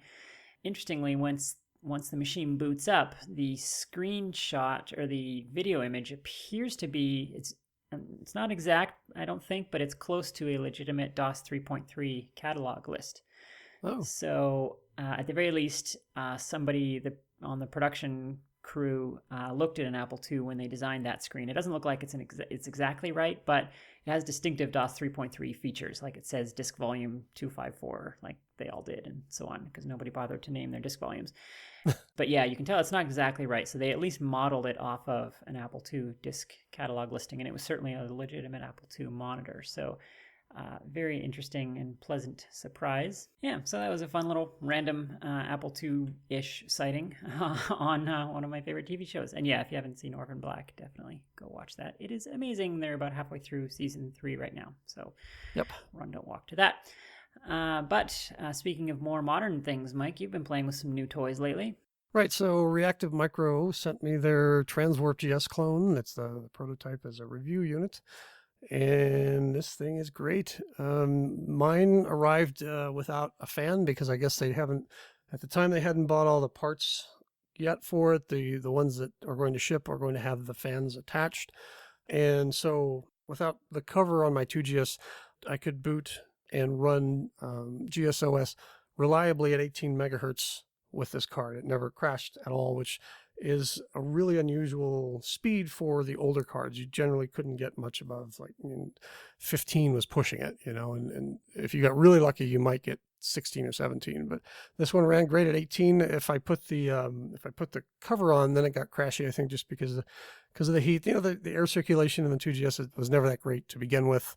But I think with having the fan on it will alleviate that problem. The other thing that I noticed about, and some other people have pointed this out too on the Apple II enthusiasts group on Facebook, was that the header for the cable is mounted on the other side as opposed to on the front, the way the old ones were, which sort of actually limits where you can put the card. You're stuck with, not necessarily stuck, I guess, but you're going to be in either slot 1 or 2 because of how you have to manage the cable and where it aligns with the CPU plug.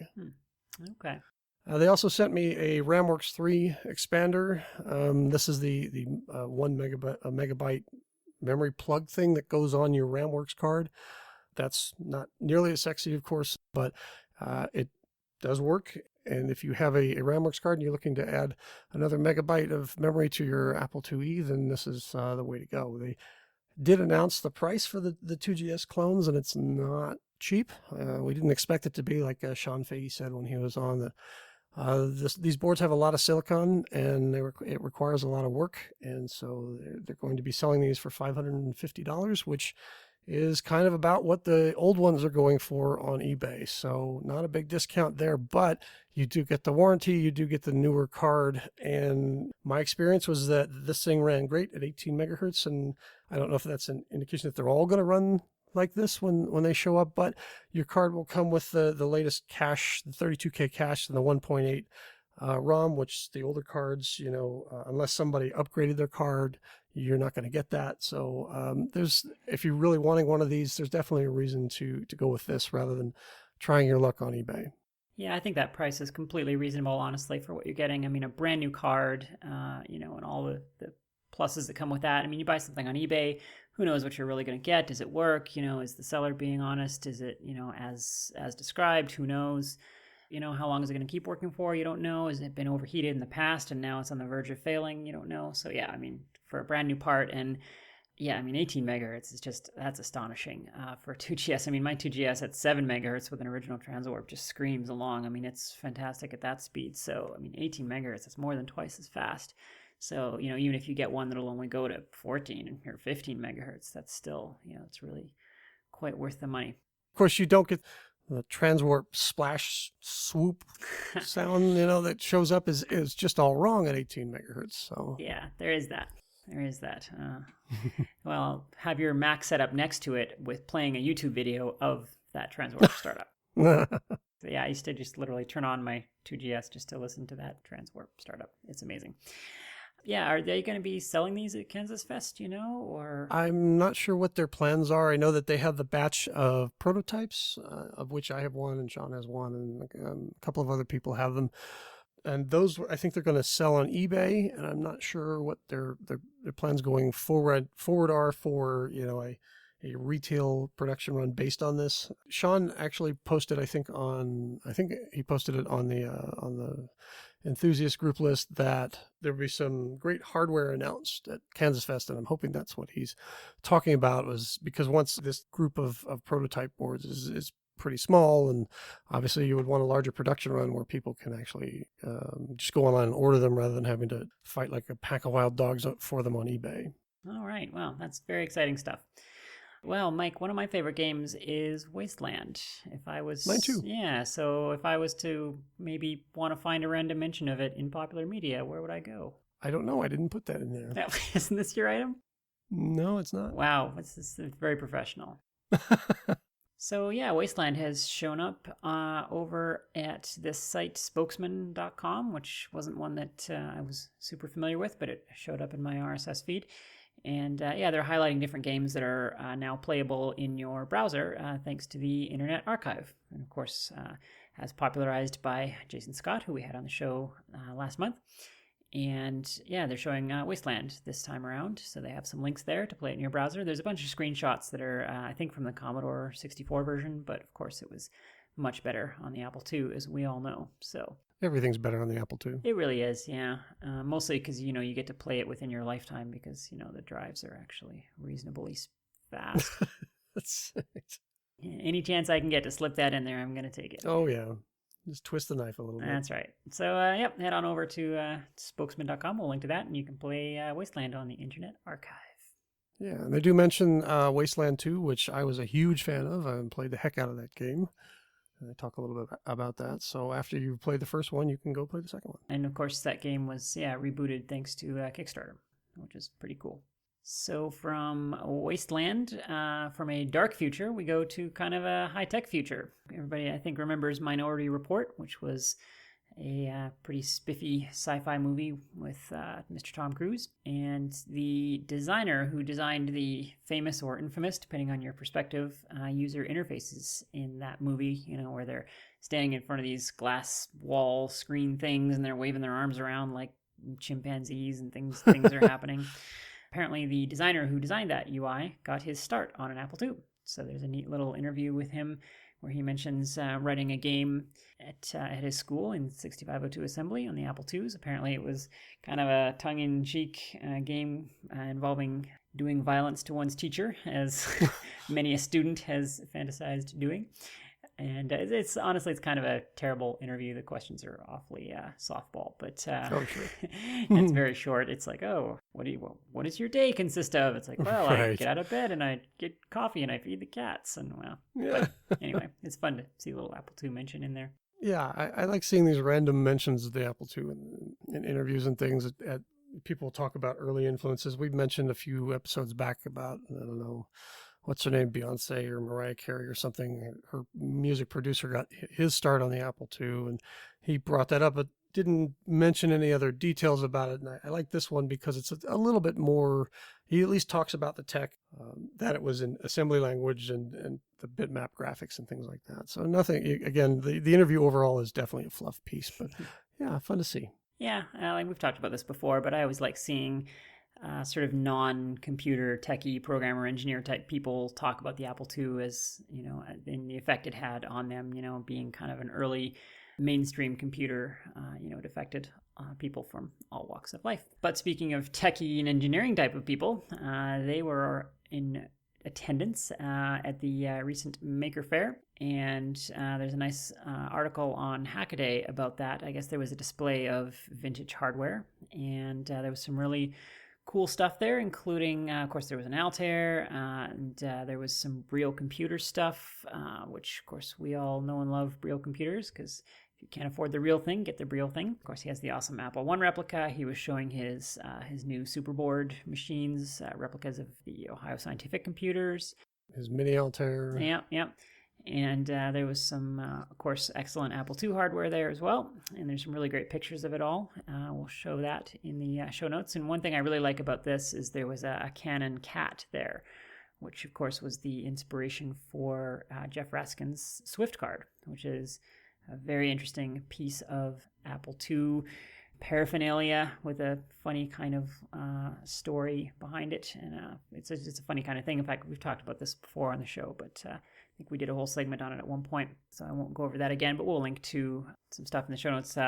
Mike Eagle has a great write-up on making your own Swift card if you want to do that. So yeah, he sold a few Swift card replicas, actually, and I think he was talking about recently actually doing a few more if there was enough interest. So if you want a Swift card replica, head over to Mike's blog, or I think his email is on there, and we'll include that in the show notes as well. But let him know that you're interested.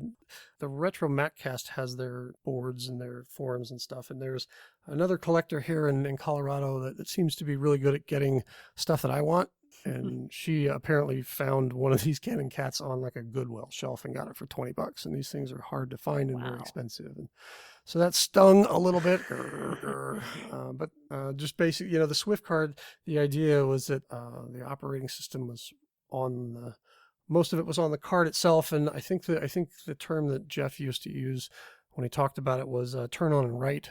If you put one of these in your computer and actually did it the way Jeff did it, you were supposed, there was like you had to reconfigure some of the keys. He did something with the space bar. There's pictures on the web of Jeff's Apple IIe that he modified to work with this card, one of the prototypes when he was building it. So fun to look at, and definitely an interesting experience in what might have been when it comes to human user interface.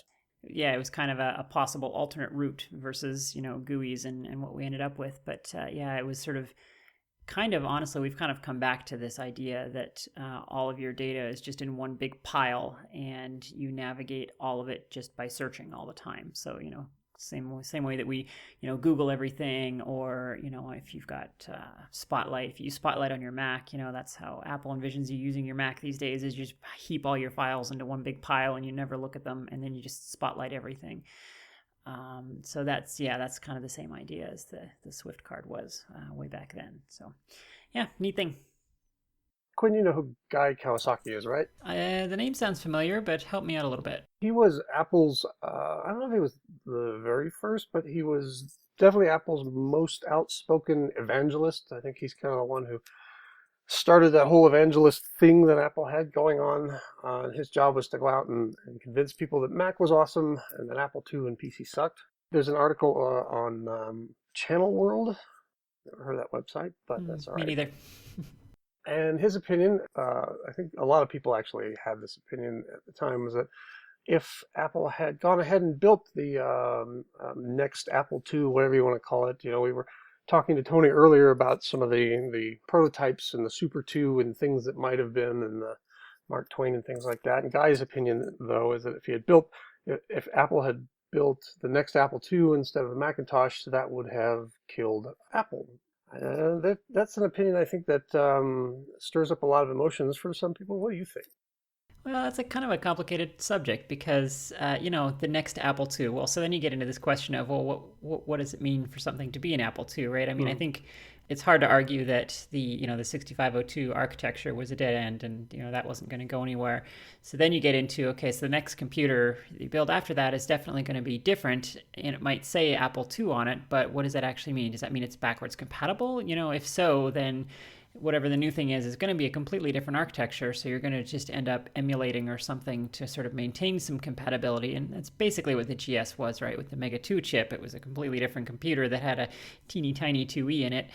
And but it was still an Apple II, I guess, because it said Apple II on the front. So that's sort of a question I just avoid, I guess, because I don't know that there's a good answer. There's an interesting quote in there. He said if they had asked customers what they wanted, they would have said a faster Apple II, and that's sort of a funny variation on the quote that is probably apocryphal, that is often attributed to Henry Ford, where he supposedly said if he'd asked people what they wanted when he was designing the Model T, they would have said faster horses. It's a funny quote, and I think it probably applies. I mean, you have to, you do have to move on. I think that they could have probably done more to sort of keep Apple II users in the loop the way that, PCs did. Even though the architecture's changed and evolved quite a bit over time, they still maintained, a lot more backward compatibility than Apple ever did. So, maybe that's what people mean by that. But yeah, who knows? If we want to put, I guess, spin on it this way, you could say that they kind of really did the same thing with Macintosh, because what they call a Macintosh today certainly is nothing like what a Macintosh was in 1984 or even 2000, 2001. And is it still a Macintosh? Well, it is, because they call it the Macintosh. Yeah, that's actually a really great point. And Apple's always been, aggressively forward-looking, if you like. And, PCs have always been the opposite, which I find kind of interesting. I had this experience at the office the other day. Some of the folks on my team were asking about a project that I'd worked on something like 15 years ago on Windows. And, it was like MFC code from like the mid-90s. And I dug up the zip file and I fired it up on my Windows 8 machine at work. Windows had to install some weird DLLs and stuff, but it ran, and it was sort of amazing. So Apple's never been interested in doing that, I guess. Well, yeah, if you, I guess, really wanted to take it to a crazy extreme, if they had called Macintosh the next Apple II or whatever, would that have made Apple II fans happy? Would they have been okay with that? Steve Jobs obviously wanted to leave his mark and he wanted his own computer, because there was maybe some feelings that he wasn't as significant as Woz was. That sounds to me to be in line with what I have heard about Jobs' ego. But I mean, say he had decided to call it Apple II and included that Super 2 chip, or the Mega 2, or whatever they call it, that was in the 2GS. Would that still have been an Apple II then? Would people have been happy? I don't know. Yeah, and to be fair, Apple did do a lot to kind of transition Apple II users. The 2GS was, arguably a transitional machine. It would sit on your Apple Talk network with your Macs and had a modern GUI operating system. And there was the 2E, and there was the 2E card that you could stick in your LC and, move all your stuff over that way. So, I think they did a fair amount to keep people in the loop as far as the Apple II stuff goes. But maybe they would have done better if they just called that chip the teeny tiny 2E. Because then everybody would be like, oh, it's so adorable, let's put it in everything. And then I could be running 2E software on my PowerBook. That's true. And then again, it's always important to remember that Guy Kawasaki is kind of a dick. Yeah, I got that sense from this article. All right, moving along. Let's talk about some more fun stuff. Okay. The Marina IP stack is in the news once again. We talked about that on the last show, and how amazeballs it is that this exists. For anyone who isn't in the loop, it's a TCP IP stack for 8-bit Apple IIs, much like Marinade on the GS, which was amazing enough. So he has updated it now, and the big news is it now supports DNS. So getting your 8-bit Apple II on the internet has never been easier. This is really very cool. I want to try this thing out. Yeah, me too. Can't wait. Guess we got to talk about Jobs' movie stuff again, huh? We just can't get away from it. These things just won't die. Yes. We talked last month, and the month before that, about the Aaron Sorkin Jobs movie that started out at Sony and is now over at Universal. It stars Seth Rogen as Woz and some other guy as Jobs. And they've released the trailer online for... I don't know if this is a teaser or a trailer or a teaser trailer, what the difference is there, but this is Michael Fassbender as Jobs. He certainly does not bear the physical resemblance to Jobs like Kutcher and before him Noah Wiley did, but I don't know. He seemed to, at least from what I saw, seemed to do a pretty good job. Yeah, and if one is to take a trailer as a very short synopsis of the film, then the one scene I find interesting is where they show Seth Rogen playing Woz, and he looks very sort of dejected in the scene. So I wonder if Sad that... Woz. Yeah, sad Woz, yeah. So I wonder if that's indicative of his role in the film, if he's going to play, if they're going to cover that period where Woz was, dissatisfied with the direction the company was going, and how Jobs was kind of strong-arming everything and so on. Well, I can't wait to not see it. Right there with you. I will definitely not see it with you. Kansas Fest is not the only place people go to gather with their Apple IIs, isn't that right, Mike? Neither is Oz K-Fest. There's a new Apple II festival that's been announced in France near Toulouse. And this one is being held from August 3rd to 9th, so another week-long celebration, probably closer in scope, if not scale, to KansasFest. Yeah, that's quite a gathering. So I know that the Apple II is quite popular in France, so I guess it's not too shocking. But it sounds like a lot of fun. I wish I could go to that. I will say that their logo also is adorable. Yes, that's cute. Since this is radio, I guess I should describe it. It's the Apple logo, and they've kind of added some dimension to the back to make the bite out of the apple look like a mouth, and then there's a big googly eye on it. And it's adorable. And little feet. Yeah. Apple II Festival France 2015, and I guess that's the official name, is being produced by Group Apple II France, and there's a Facebook group that you can check out. And we would, of course, love to hear a report from anyone who happens to go to this thing. Definitely, yeah. Please take photos and video and whatever else, and share it with all of us. A bit of hardware news. Ian Kim of South Korea has created another Mockingbird clone. And it's not the first one. Obviously, Reactive Micro had their version 1 or whatever they called theirs. And there was another one, and I don't know if there was officially a company behind it or if it was just one guy, and maybe from Taiwan, who made a few that he sold on eBay that didn't do. They did the music synthesis, but they didn't have the sound, or they didn't have the speech chips. But this looks pretty good. What's your opinion, Quinn? Yeah, it's a nice looking card. What really struck me about this article is that apparently he's sold 20 of these things already in South Korea. So Wow. That to me says there's quite a substantial Apple II community out there. And we would love to hear from anybody in that area. If anyone wants to talk to us on the show, especially, that would be awesome. If you can sell 20 of a Mockingbird clone, then there are a lot of you out there. Speaking of Apple II groups in other countries, we would love to hear about that. Ian says the card supports 6 channels of the Mockingbird 2, A, and C revisions, and also works as the 3-channel Mockingbird 1. Each channel is mapped to the YM2413. Music instruments and performance results have been quite excellent with Apple II games, so that looks pretty cool. It looks like he's also listing these on eBay, and they have a buy it now price is $79.95 plus $18 shipping, so not cheap, but certainly not out of the range of reasonable for one of these. Yeah, it's I think it's a really fair price, honestly, for what it is. So speaking of independent Apple II projects, wow, that was a terrible transition. We're pros here, folks. Yeah, this is not my day for segues. There's a picture book being made on the Apple II called Bride of the Wizard King. And what's really amazing about this, there's a Kickstarter for it, which we'll link to. What's really amazing about this is that he's actually making all of the artwork on an Apple II with blazing paddles. And the artwork is really, really nice. It's not, as you might imagine, amateur in any way. It's really, really quite beautiful. So I can't even fathom how much work this is, and I would love to see more of this. So by all means, go and support this Kickstarter. The thing that came to mind with me on this one is I wonder if he's using floppy disks or some sort of solid state storage, because I would be terrified of putting in all this effort and then losing all of that when a floppy goes bad. I mean, back in those days, we lost data all the time, and we kind of were used to it, I guess, because we didn't have anything better. But nowadays, I think we're much more expectant of data being permanent. So I would be terrified of doing this on an Apple II. Yeah, bad floppies were just sort of part of the experience. I'm sure we both lost quite a bit of work over the years, and just kind of shrugged and went, oh, well, that's what happens. Miles Stonecutter is the guy who is doing this, and it's a 90-page fairy tale book. According to the article on Call Apple, it's taken him more than a year so far and is nearing completion. Now, the story was posted on May 9th, so that was a few weeks ago, and may be done by now. That would be really cool. Yeah, the artwork is outstanding. It really is. So kudos.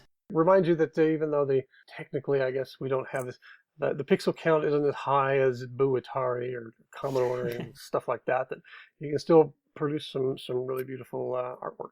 Yeah, and I think there's a saying that the restrictions of the media are what make the art, and I think that the Apple II has a character all its own, and is definitely capable of producing very attractive artwork if you're willing to kind of work within the limitations and understand them. I think we're seeing that with the screenshots that are still coming out from the Lawless Legends team. Seth over there is doing some amazing artwork as well, so looking forward to that one. Now, having said that, the Kickstarter goal is set for 12,000 Australian dollars, which translates roughly to 9,380 some dollars US. It has 11 backers, and as of this recording, it's going to close in about 4 days, and he's made a grand total of $614. So I don't think he's going to make his goal, but hopefully that won't dissuade him from going ahead and finishing and putting it out there. Yeah, we wish him all the best. So moving along to 2GS games. Last month we talked about Kaboom, the port of Super Bomberman, or just Bomberman, I guess, if you like, to the 2GS. And by the fine folks at Ninja Force, and by that I mean Jesse Blue. And it's, as we talked about last month, really, really an excellent game. So he's updated that to 1.01. I'm not sure what's in this. I assume some bug fixes. But significantly, he's also now released Ninja Tracker, which was the music player used in Kaboom, and also the famous Ninja Force Mega Demo, which is one of my favorite demos. The player is based on the famous Soundsmith and was originally modified by FTA's Olivier. I'm sorry, Olivier, I don't know how to pronounce your last name. Gogel, I believe. Okay, yeah, there it is. And it's freeware, and you can download it from the webpage right now. Yeah, and it's got tools for converting Amiga mod files and lots of cool stuff like that. So yeah, boo Amiga. All right, moving along. Speaking of video, I guess. No, I'm going to give up on the segues today. GG Labs has been in the news lately with a new 2GS video to component converter. This is, of course, something that is very valuable to 2GS folks because the 2GS monitor is notoriously difficult to replace, being a funky analog RGB standard. It's basically actually arcade video for anyone who isn't familiar with the 2GS. It's very difficult to hook it up to any kind of conventional monitor. So something like this could be a real boon because component video is still relatively easy to use. This is being sold on eBay. They've sold a couple of cards for about $75, which, again, another reasonably priced card, especially these 2GS RGB analog monitors die. It's getting harder and harder to replace them, to keep them working. I would say worth every penny of the $75. And GG Labs, if you recall, is also the group that did the RAM cards a while back, the 4 meg 2GS RAM cards. And I don't know, I haven't checked out their webpage, probably should have. Beforehand, with the RAM card, they also produced the plans so that you could build your own if you didn't want to buy one from them. And I don't know if they did that with this or not. This will be great to just honestly link to on Facebook because it seems like 700,000 times a week someone new comes into the Apple II enthusiasts Facebook group and says, I have a 2GS and this pile of old PC monitors. How do I make them talk to each other? And of course the answer is you can't. And here's a really long explanation of what 2GS video is and why it's weird. And so until now, honestly, one of the better options has been to use these arcade video converter boards that you can buy on eBay for people who are, restoring old arcade games.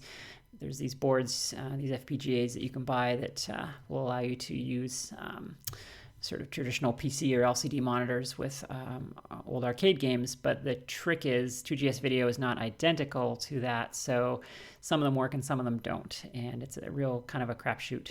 You're never quite sure if you're buying the right thing. And they usually come from China. So it's 6 or 8 weeks if you're lucky before you find out if you bought the right thing. And it's just, it's a whole big thing. So this is fantastic.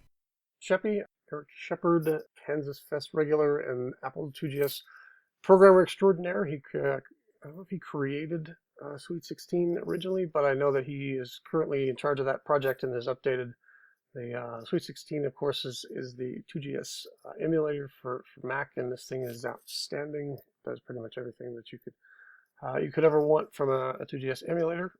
Well, he has also updated his Merlin 16 macros for System 6.0.1.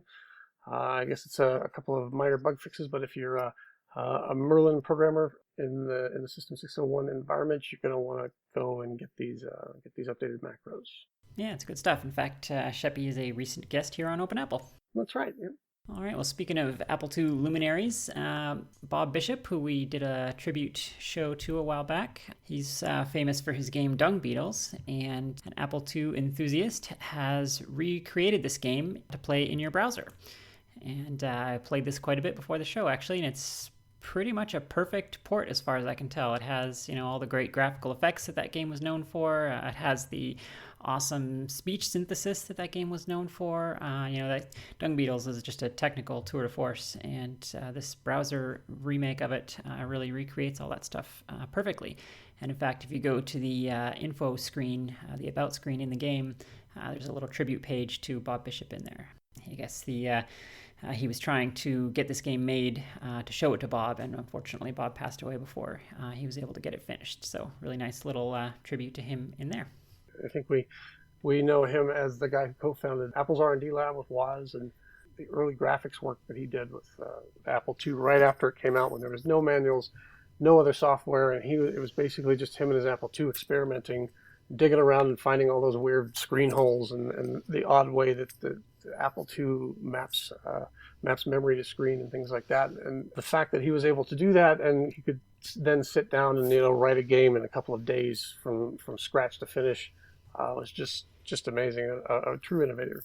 For sure, yeah. He basically reverse engineered the high-res graphics screen, and he might be the first person outside of Apple to write anything with the high-res graphics. So, and then he just continued to innovate from there. I mean, yeah, he went into speech synthesis and all kinds of graphical effects and stuff that are still amazing to this day. So Chris Torrance is also a recent guest on our show, and what's he been up to lately, Mike?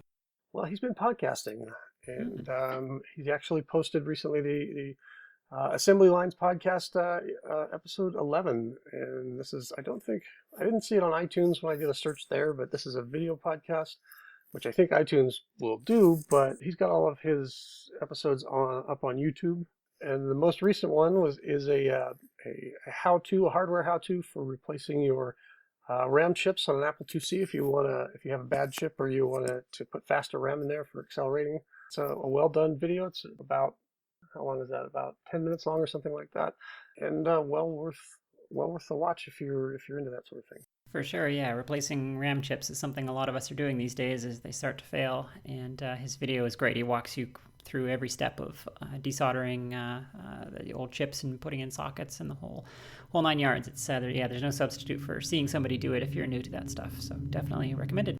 And in fact, as I'm looking at his video queue on YouTube, he's also released number 12. It's an EEPROM programmer on a proto board that I guess he put together. Oh, very cool. Talks about that 10-minute video on how he did that and how you can make your own. So some really awesome stuff going on over there. Excellent. Well, everyone's favorite Bulgarian, Plamen, has been busy as well. He's, of course, best known for the SD Floppy 2 SD card reader for the Apple II. It emulates the Disk 2, so you can plug it into your Disk 2 card in your 2E. And he has recreated the Senior Prom cracking board from back in the day. Is that right?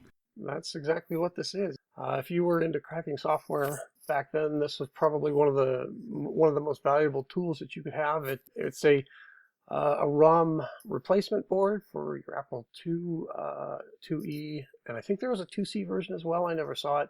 And the way it worked was instead of with a wild card or the crack shot or something like that, which was a card that sat in a slot and you would press a button and it would just grab memory and dump it to disk. This was actually it had the original Apple II ROMs themselves, but it also had a whole bunch of utilities built in that were specifically for helping you crack and analyzing what was in memory, what was going on, and you could stop it, you could examine memory, you could save pieces of it, and then you could start the program up again and break back in later on.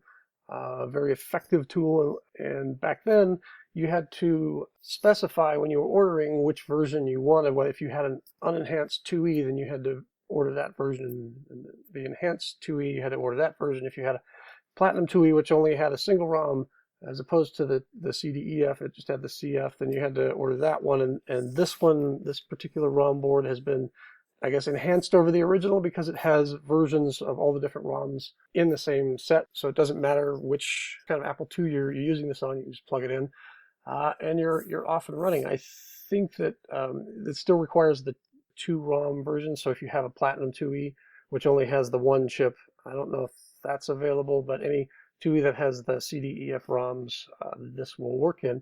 And he's selling them on eBay for $60, which actually is about $20 less than they sold for originally. So that's pretty cool. It is very cool. Mike, you're quite the encyclopedia of cracking ROMs. Is there something you want to tell me? Well, I had one of these, and I learned how to do things like boot code tracing specifically with this, because what was great when you ordered this was you didn't just get the chips. You didn't just get the board to plug in. You got an extensive set of documentation on general copy protection routines and how to defeat them and how to use the senior prom to examine and see what you were working with. And I learned a lot with this. Very cool. Yeah. Well, and of course, we have to acknowledge the hilarious pun in the name senior prom. For any non-Americans, that might not be as funny, but the senior prom is a high school ritual in the United States and to some degree Canada. But it's funny, there was in our last episode, we did that little bonus episode, and there's an extensive conversation between Matt Owensby and John Brooks about copy protection on the 2GS, specifically talking about Rastan.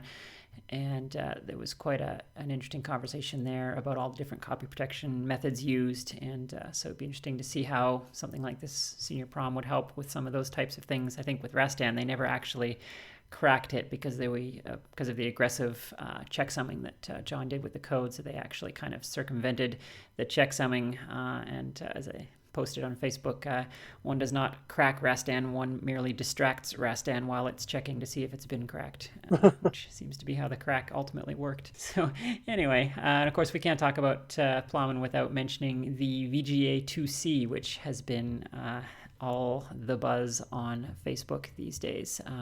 He's working on a VGA converter for the Apple IIc, and it's absolutely beautiful. It's in this wonderful little white case with a beautiful logo on it and everything. It's just the production value on his products is really great. So everyone's looking forward to that, but no release date on that yet. But of course, we'll keep you posted. Oh, and before we move on real quick, the creator of the original Senior Prom, his name is Clay Harrell, which if you are a pinball fan, you probably are familiar with Clay and his work with pinball. He's actually crazy involved in that community these days. I emailed him a while back about the Senior Prom, and he said basically he moved on and didn't really have any information about the Senior Prom anymore, and he got rid of all the parts and didn't remember that much. But he did talk quite a bit about his pinball projects, so that's kind of cool, and you should check that out.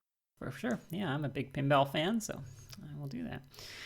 All right, well, we talked about Apple II fans in France and Korea, but of course we can't forget about Down Under.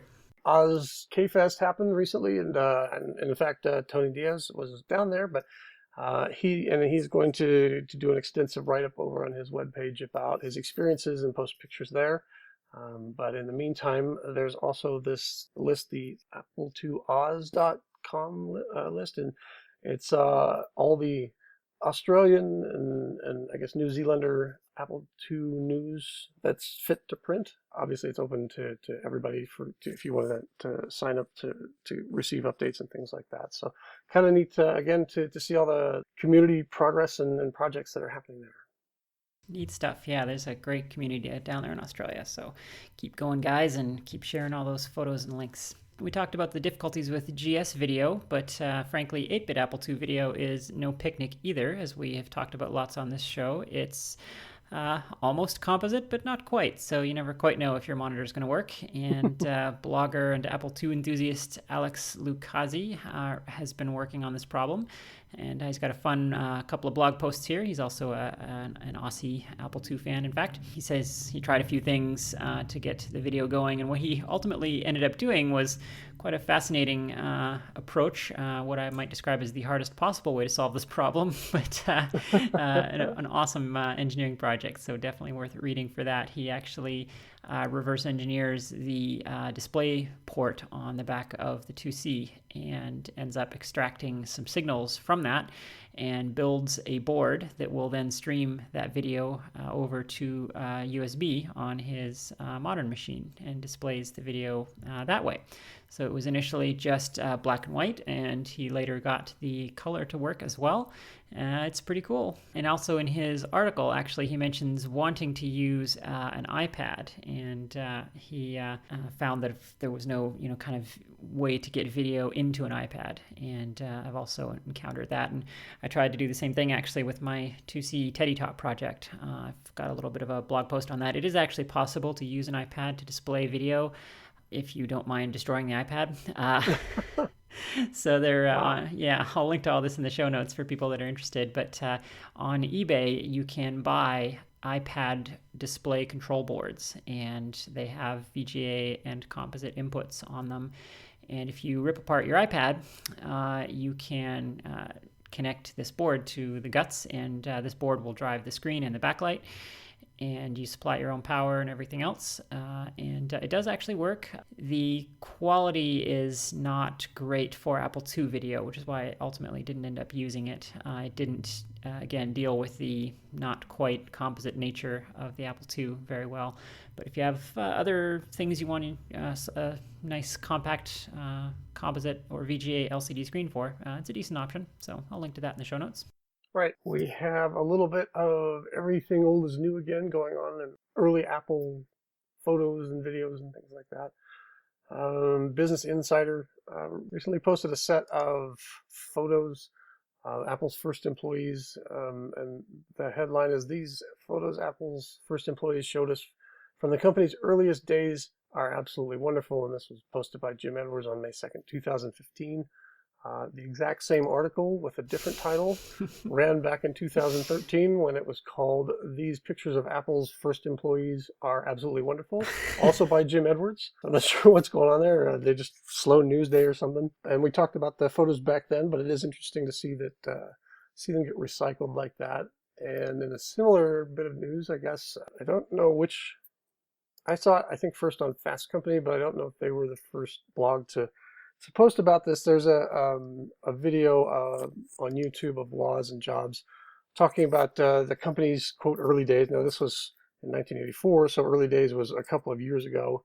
And there's like a subset of bloggers and blogging organizations, Apple related, that when one of them picks up something, they all jump on top of it and they post their own version of the story. So this thing, within a day or two, was on all of Cult of Mac and things like that. But the video was actually posted by Blake Patterson like 4 years ago. For a while, there was a seller on eBay that had this set of DVDs of all of these early Apple videos, and I think it was like $80 or $90 or something like that, more than I wanted to pay. And they're not available on eBay anymore, but Blake snagged a copy, and he didn't digitize, but he transferred a bunch of those videos over to YouTube, and this is one of them. But it's been up there for a while. It's a fun video to watch. I just thought it was kind of funny how, again, when one of them posts, they all do. Yeah, and we'll share all these links in the show notes. People have probably seen all these photos and videos before, but just in case, it's funny. Like you said, seems like every few months, especially lately since Steve Jobs died, there's been all this, interest in Apple's early days, and everyone keeps bringing up all these photos, and they're always presented in this breathless, blog post as though they were just, dug up out of some ammo can hidden in someone's backyard or something, and no one's ever seen these photos. But honestly, most of them are promotional photos from back then, and everyone just forgot about them or something. The one that kills me is they show, the title is always some variation of Steve, the two Steves slaving away in their garage. But of course, as we know from previous episode of the show, the garage was actually not really relevant to their early days at all. And in fact, the photo is very clearly staged. Steve, they're both all smiles, and Steve Jobs has this very sort of thoughtful pose modeled after the thinker, and his very hip hair is tossed just so, and it's clearly a staged photo. But oh no, it's a candid moment from Apple's early days, I'm sure. Quinn, do you love Zork? I do. Who doesn't love Zork, right? It's everyone's first Infocom game, probably. Do you love Zork enough to play it on your Arduino? In fact, do you love it enough to modify your Arduino so that all it plays is Zork on your TV? I don't know. That's a lot of ifs, but it is neat that this is possible. I'll say that. Yeah, so over on github.com, there's a set of code and instructions for the hardware for you to be able to plug your Arduino right into your television, and it goes and boots right into Zork. It looks like Zork 1. It seems like a lot just to play Zork, especially when you have plenty of other options, but I guess somebody was bored and said, "Hey, I've got an extra one of these. I'm going to see if I can do it." Yeah, it's kind of neat though. I like that people do this. It speaks to the elegance of Infocom's designs or their engineering. They built everything on a virtual machine, essentially called the Z machine, and to this day, people are porting the Z machine to all manner of devices and computers and phones and whatever. And because of that, all these Infocom games are still playable right out of the box. So it's very cool to see this. One can imagine. So it's interesting about the Arduino. It's a fairly large board. It's 4 or 5 inches square, but in fact, it's almost all cruft. There's a microcontroller at the center of it, an Atmel AVR 328, and that's what's doing all of the actual work. Everything else is just support hardware for talking to the tools and so on. So in theory, one could build a very small device with just an Atmel microcontroller in it and a small keyboard of some sort that ran this software that this person has put together and could run Zork in your pocket or on your watch or whatever. So I hope someone takes this and runs with it with that in mind. Yep, the project is called the Zorkduino, and we'll have a link in the show notes. Well, we have, speaking of hardware hacking, we have some sad news, I'm afraid. Nishida Radio recently announced that he is shutting down production of his projects. He didn't say permanently, but that was, I think, pretty strongly implied. I guess his health issues that we've talked about have been getting worse. So he's taking an unspecified break once again from production. So we wish him all the best. And those of us wanting a Unis Disk Air, I hope that people got them while they had the chance. He even did a brief run of those. If he is shutting down permanently, I hope that he will consider open sourcing his excellent designs so that they're not lost forever. So we wish him all the best. Yeah, I'm sad to hear that. Sorry to see him go.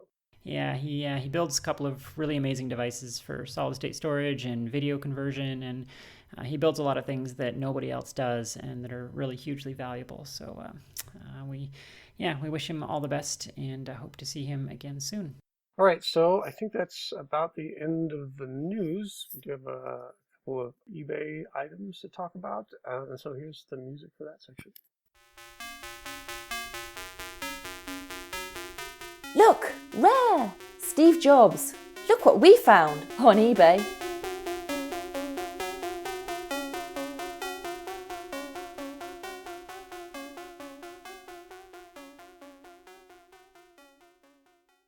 But remember, we don't talk about eBay on this show. That's right, we don't. And in fact, these items sold quite a while ago now. There's a bit, well, not a bit, there was a big gap between when we recorded our last show and then when that got posted and now we're recording. So these have long been sold, but I thought it was interesting that a couple of Bob Bishop's pieces of hardware ended up on eBay. There was an Apple II language card and the 16K memory card, which I assume went with one of his original Apple IIs. Yeah, I wonder if these are out of the same machine. I wonder if it would have been nicer if someone had kept them all together, but so be it, I suppose. Yeah, I know that we talked about John Romero and his wife and friends going up and rescuing a lot of the hardware, so maybe these were just spares they found in the closet John missed, or they said, oh, we've got enough of those, and sell those on eBay. I'm not sure, but it looks like this was being sold by a power user on eBay. They got 13,000 some sales, so I'm sure it was, they probably do estate liquidations, things like that. And I know that Bob was also a huge collector of Disney comic books, and all of those ended up on eBay as well. Same fashion as estate liquidation. So. I suppose that's what happens to us nowadays, eh? We pass away and our life's work ends up on eBay. Yeah. Better than being thrown away, I guess. I suppose. You can't take it with you, so. All right, well, shall we move on to weird gaming? Sure. You know Choplifter, you know Load Runner, but do you know this? It's time for a weird game. All right, I'll start this month. So as our listeners have probably noticed, Weird Gaming, we don't always cover games that one would describe exactly as weird. Well, Mike's have been sufficiently weird. My games, some of them are weird and some of them are more just games that Quinn feels like talking about and then rationalizes as being weird in some way. But it's our podcast and we'll do what we want. Should we have Kelly re-record the intro for this? Yeah, that's right. Games that Quinn feels like talking about. Yeah. Now it's time to talk about a weird game and whatever else Quinn feels like talking about. Right. All right, so I'll take credit for ruining the segment. But we will press on. So the game that I want to talk about this month is called Sundog. And I really hope everyone out there knows it. But if not, I feel like this is a totally amazing game that never really got its due, and that's kind of maybe why I want to categorize it as weird. Everybody knows, like the bumper says, Choplifter and Load Runner and so forth, but I almost never hear anybody talk about Sundog in the Apple II community. Retro gamers often talk about Elite, the probably spiritual predecessor to Sundog, a space exploration game in a large procedurally generated world. But Sundog is just head and shoulders above that game in every way. It really is. It's a fantastic looking game. The engineering in it is amazing. It has a full graphical user interface that you use with your joystick. The depth is amazing. You fly your ship, you run around on the planets, you go into buildings and bars, and you talk to the locals, and the depth and breadth of this game both are hard to imagine on an 8-bit Apple II. It's a 1984 release. It was actually shown at the West Coast Computer Fair in 1984. It's under the banner of FTL Software by a fellow named Bruce Webster. Yeah, I can't say enough good things about this. I will link to the disk image on Virtual Apple. It does run. It's a little bit funky to play without a proper joystick, so I would definitely recommend playing this on real hardware. Have you played this one, Mike? No, I haven't. Oh, wow. Well, you are missing out. I'm gonna run right out and do that. Yes, definitely run, don't walk. It's a very deep game, and it might benefit from a reading of the manual as well, because there's a lot going on. You start out inside your spaceship and you have to fix it.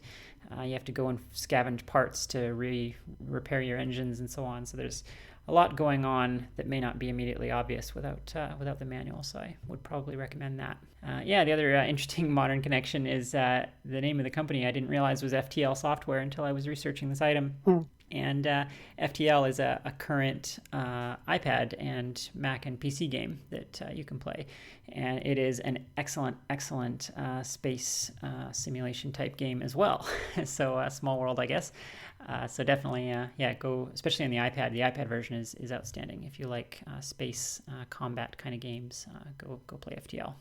Well, I believe FTL is also the company probably better known, I guess, for Dungeon Master. That's right. Yeah, they did also do Dungeon Master. Yeah. And they have that little swoosh opening that always reminds me of the transwarp. Yes. Yeah. The swoosh. Yeah. Good memory. Yeah.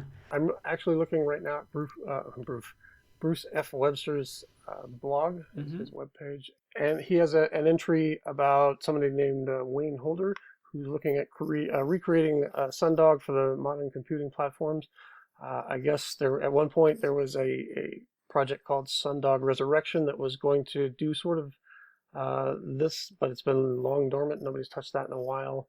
So Bruce is posting about Wayne's plans here, and as I'm looking at Bruce's webpage, actually, he over on there's an About section for him, and he has a 303 area code, which means he's here in Denver somewhere. So, Bruce, I'm coming to knock on your door and interview you. Excellent. Yeah, it looks like there was an attempt to open source produce a new version of Sundog at one point, but yeah, as most, frankly, open source projects do, it sort of fizzled. And then I guess Bruce himself got busy. He was supporting the project and then got busy, and but sounds like he might be back in it again. I'm not sure. So I hope it's true, because this is a game that deserves to live again. It really is a gem. Great. Well, I'm going to go play that then. Awesome. Do you have a weird game for us, Mike? I don't. No, not this month. I have a list of weird games that I do want to talk about, but I just ran out of time and didn't get to research it properly. So. All right. Well, let's do some feedback, shall we? Sounds good to me. You've listened to us talk. Now it's time to tell us what you think.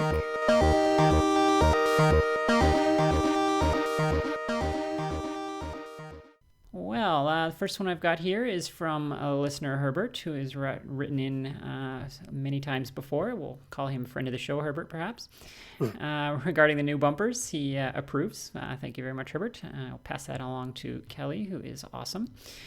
Let's see, in episode 45, we talked to Mark Kriegsman, and he mentioned that the 2GS didn't have the same game port as the 8-bit versions of the Apple II, and he's asking, is the 16-bit internal game port that the GS has the same? And actually, that's a really good question that I don't know the answer to. I assume that it is, but they did have a habit of tweaking little signals here and there, because I know that the game port on the Platinum 2E is slightly different. There's one signal that doesn't work the same way or something. I forget the details there. Do you know about this, Mike? Gee, I don't know about the 2GS port, whether that's the same. As I've said before, I came to the 2GS sort of late in the game. I picked one up at a thrift store. I haven't had the need to plug anything into that port, so I don't know the answer to that. I do know that the Platinum 2E, they did a lot of things different on that to try and reduce chip count and stuff, and they put that resistor pack in there that sort of messes with a certain scientific gear that's sensitive to RFI, and they wanted to quiet it down, I guess. Is that? Yeah, that sounds familiar. And I think in the process, they disabled one of the annunciator lines or something that nobody except hackers were using or something. So, yeah, I imagine, if any kind of regular 2GS or regular Apple II joysticks or paddles or anything would definitely work on the GS. I'm sure it's compatible to that degree. Whether it has all of these same, annunciators and everything that the 2E does, I'm not certain. I'm sure we'll get email about that, letting us know. There's lots of people out there much smarter than us who just don't happen to have microphones. All right, so he goes. Then they can't be that smart. Well, if intelligence were measured by the amount of talking that people do, then our country would be in much better shape, perhaps. I would be so smart. Yeah, that's right. All right, so Herbert goes on to ask about the strobe lines that we talked about also with Mark. I had mentioned that some third-party companies had used that back in the day for multiplexing joysticks. Herbert asks if project info on that is available. I don't know of any current projects to do that, but I know that there were devices back at the time that did multiplex the game port, and I'm speculating that they did it with the strobe line as part of that, but I'm not certain. So, and he asks if there's any software that supports that, and I believe that there was, but I don't know off the top of my head. I seem to recall, possibly some of the Epix games or something did support multiple joysticks, but I'm really not sure. Let's see. Oh, in episode 46, Mike, you had asked about the origins of the original Focus hard card. Is that right? Probably. According to Herbert, you had asked. So apparently that, in fact, was designed by Berger Becky, who is the keynote speaker at KansasFest this year. It's a small community, and everything comes around again. So that's very cool. We'll have to ask her about that at KansasFest. Very exciting stuff. All right, so moving along, let's see. Famous 3D printer in the Apple II community, Charles Mangan, writes in to talk about the Jobs movie. He's got an interesting perspective on the sort of uncanny valley theory of casting. So we had talked a lot about how Michael Fassbender doesn't look as much like Jobs as, say, Ashton Kutcher did. He suggests that actually maybe that's a good thing because it's sort of more distracting if they look a lot alike, but then if the acting isn't as good. So it's almost better to, if you're going to aim for that and slightly miss, that's worse than just not even trying to hit that look exactly. So I think the lesson here is never try. I think he's onto something there, but yeah, that was the worst possible interpretation of that, Mike. And this is why you're the hate sponge. That's right. All right, so last email I have here is from another listener, Herbert. And Herbert says, Mike and Quinn, despite the fact that I am and always have been an Atari guy since 1980, Boo Atari, he enjoyed last month's episode.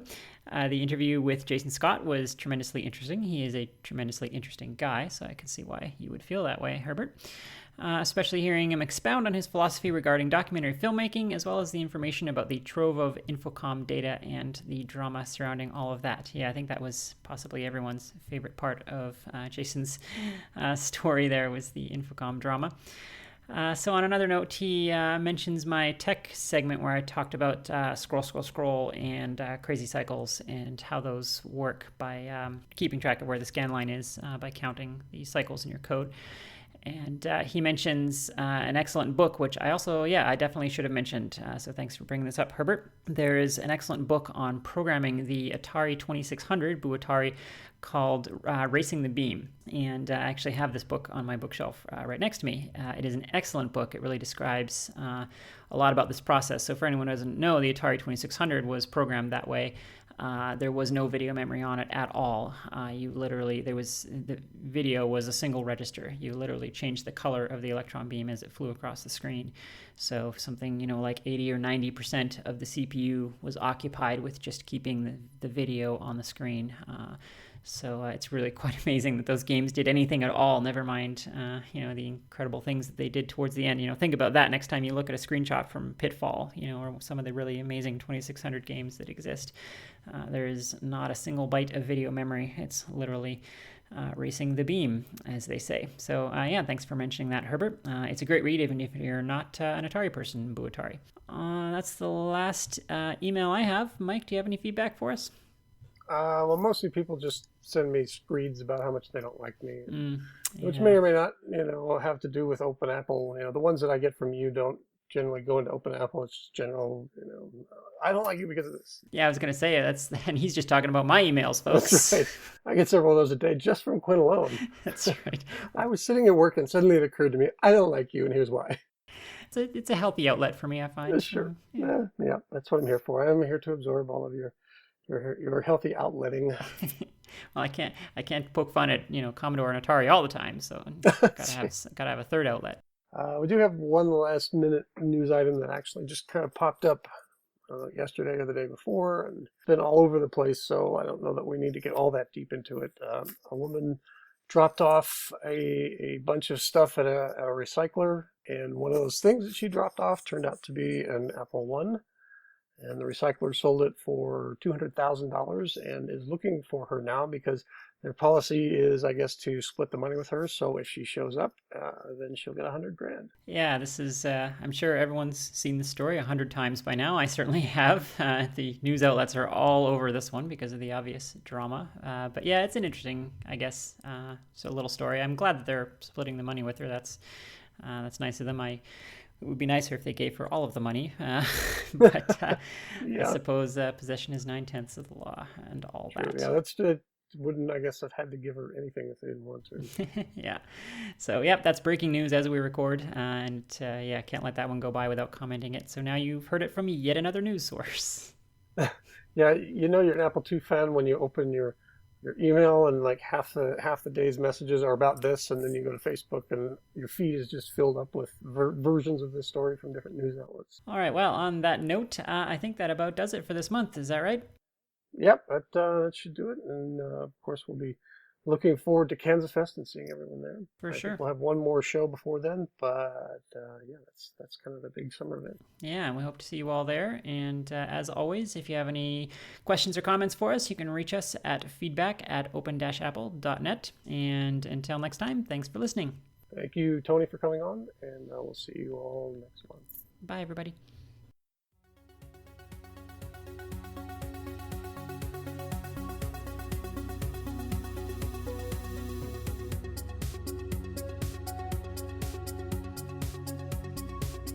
This has been the Open Apple Podcast. Subscribe to us in iTunes or visit us at open-apple.net, where you can browse our extensive catalogue of past episodes or read our blog.